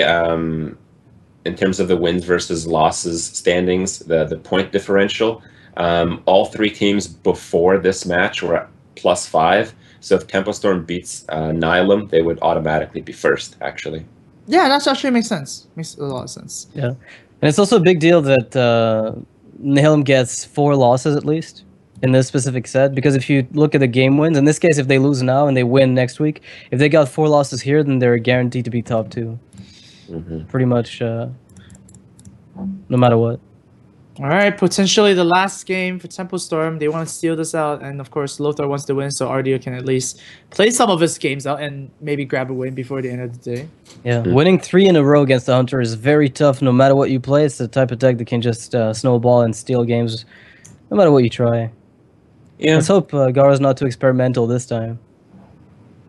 Return of the I don't even know what that's called, mechanized leaper or The something. Metal Tooth Leaper. Saber-tooth or something? Metal Leaper. Tooth. Oh, Metal Tooth. Oh my god, yeah. Yeah. Yeah, it is. It is like that like Power Ranger Zord thing, right? Yeah, pretty much. Yeah, it's the yellow Power Ranger Zord. Oh man, so cool. You play all 5 of them, you just kill your opponent. The thing is, on paper, that card is so sick. It's like a permanent Savage Roar to all the mechs. But then you actually try to get mechs on the board to stick as a hunter, and you realize that's just a horrible card. No, I mean, they're fine. I mean, they're as good as mage cards, but it turns out hunter cards are just better than those. And it's the only mech from Hunter, right? Other classes have 2 mechs each, but Hunter's like the only class with 1 mech. I think several classes have only 1 mech, right? Well, Screwjack Clunker, Siege Engine, Iron Juggernaut, that's 3 there. Some classes also have just really bad ones. Like Paladins have the 6/3 for 5. Yeah, but at least they have choices, right? Hunter's that's not a choice, though. Oh, but it's a choice, Kurt. It's a choice. No. They have Shielded Minibot to compensate for any bad card they might have gotten, so I guess. Right. Yeah. This is a pretty decent hand from Lothar's side. Very sick hand. Yeah, we have to see what Gar picks up, because this could be... They're both wearing glasses. I don't know if this is the bow of the glasses or what. Gar always wears them, but not Life Coach. Yeah, I mean, the glare from your screen can be pretty brutal if you're staring at it for 20 hours a day. So, yeah. You got to protect yourself, you know, it's important. Okay. Right, I feel like I've heard this somewhere. All right. Even better, Argent Squire, huh? Argent Squire with you go maybe with Squire Worgen, just to protect yourself against possibly a web spinner. I mean, you have no real idea about what Gara's playing. Yeah. Oh, wow. Seems pretty normal right now from Gar's hand. So is there an argument for coining out Shielded Minibot because you can kill Mad Scientist and the Juggler with it? That's I like that. also interesting too. But Unless then you get wrecked by Haunted Creeper. That's true. But then Oh yeah. You have to play the 2 minions that have to attack, basically, I think. If you're gonna coin out anything here, it's gotta be like the 2 small ones that can kill Juggler and Mad Scientist. Okay, that makes sense too. And it also allows you to trigger the trap right now, so you can keep developing things. Oh, this looks like a pretty hybrid-y hunter from Gara with the Shredder and the Leopard Gnome. Yeah, he favors that a lot. Yep. Okay. Divine Favor is not going to get much value right away, but perhaps a little bit later. Oh no, never mind. That's it's not going to get Divine value. Favor. Yeah. You'd really prefer that would be an explosive. But at least it's not too bad. From like the thing is, if this is Leok or Misha, Huffer is the worst. Yeah. Oh, Always Huffer. Always. In this case, it works out for the. Oh my god. Oh Jesus. Okay, this game is still gonna go on. Really bad cards. You have to start. You have to play that Worgen now, right? Or do you play Muster now? Because that way the Juggler Unleash is less likely to trigger. Because maybe you can trade some of those 1/1s away by turn 5. I just think Muster is a lot more aggressive. You just go with the aggressive play every time, basically. And then you play Worgen Argent Squire next turn. Yeah. And then the Divine Favors are just sitting there. Oh, or maybe you just dump a Divine Favor for like 1 or 2 cards. I mean, you're not really losing much because a Worgen doesn't impact the board that much. Yeah, it does to juggle with Unleash, so... And 3 mana do nothing. No, I might draw a card. Cycle your deck. That's effective in some cases. Yeah, sure. Makes sense. If Gara picks up an Unleash, I think he's going to be in a great spot. Like, the moment he picks it up, he's going to be in a great spot. For now, though, I think he's playing from behind quite heavily.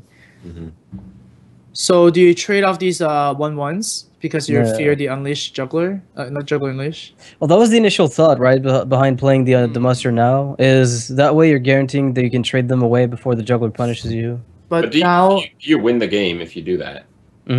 That's the question. 6 damage if you go face.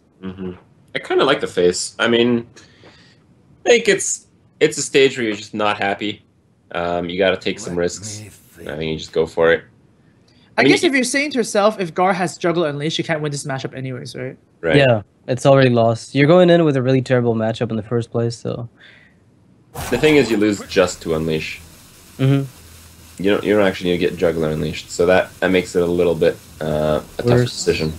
Yeah, that makes it an actual decision. Well, gonna play some more stuff. So Divine Favor, hopefully. Full face, I see. That's what I see. The arrows being dragged up and up and up. Well, we can tell from our side, knowing both hands, it is in fact the winning play right now. But Unleash is going to be drawn 100% of the time here. 100%. Yep. Wow. What? Welcome, welcome to What? Skillstone. I think you play too Oh much my Arena, God. Crip. You need to stop influencing this this metagame. Oh my god, Crip, you need to like, make a video on how you do these 100%, man. People need to learn. Well, you just throw that every time, and then people will cherry pick the ones that you win, and then eventually you're gonna be right. Like a large enough percentage of the time. that I you'll don't make think that's the how it show every works. day. Like, I'm sure like psychology has something like that, but no, it's not how it works. It happens every single time. You know how lucky that was? That didn't hit face a single time with a juggle. Not even once. Yeah, it killed everything that it had to. Oh! Is that even good though? Well, it's better than nothing. What's your alternative? Yeah, it's Dying? not that it's good, it's that it's like it's necessary. Necessary. Oh man. So Vitality Totem is coming. Oh my god! Oh my god. Oh, this game! Oh no. What is even happening? Oh. This is an esports match if I've ever seen one. Actually, I don't know if I like the abusive. I think I liked Leopardum Hero Power. Crip. Doesn't matter. Doesn't matter. We're still analyzing the match, guys. I was out after the Unleashed top deck, but I guess. Yeah, let me know would have been better, you know. Lothar can play like back-to-back Divine Favor and draw nothing. Actually, he could clear the board. Oh no. What? Oh Like, yeah. I guess- not the Vitality, of course, but he could clear like the Golem and the 2/1. Okay. And then you die, right? Oh, Yeah. it could still work. Oh yeah, that's true because Leopard Gnome was not playing this. Ah, no. Close enough. Rip. Well, I guess this was a very, very quick series. The loss is on you, Crip. You absolutely did not have to call that Unleashed. Commentator's curse, Okay. man. That was not necessary. It seems reasonable. I mean, it's just what you do. You top Okay. deck Unleash with Juggler in hand every time, always. Well, I think That's there's a correlation between the amount of times where you have Knife Juggler and nothing to do with it, and the times where you suddenly top deck Unleash. It's kind of like the old Buzzard thing. You have Buzzard but no Unleash, and then suddenly you get the Unleash and win the game. Well, that's gonna do it. Tempo Storm does take another pretty decisive series. Last week, they ran over Team Liquid 6-1.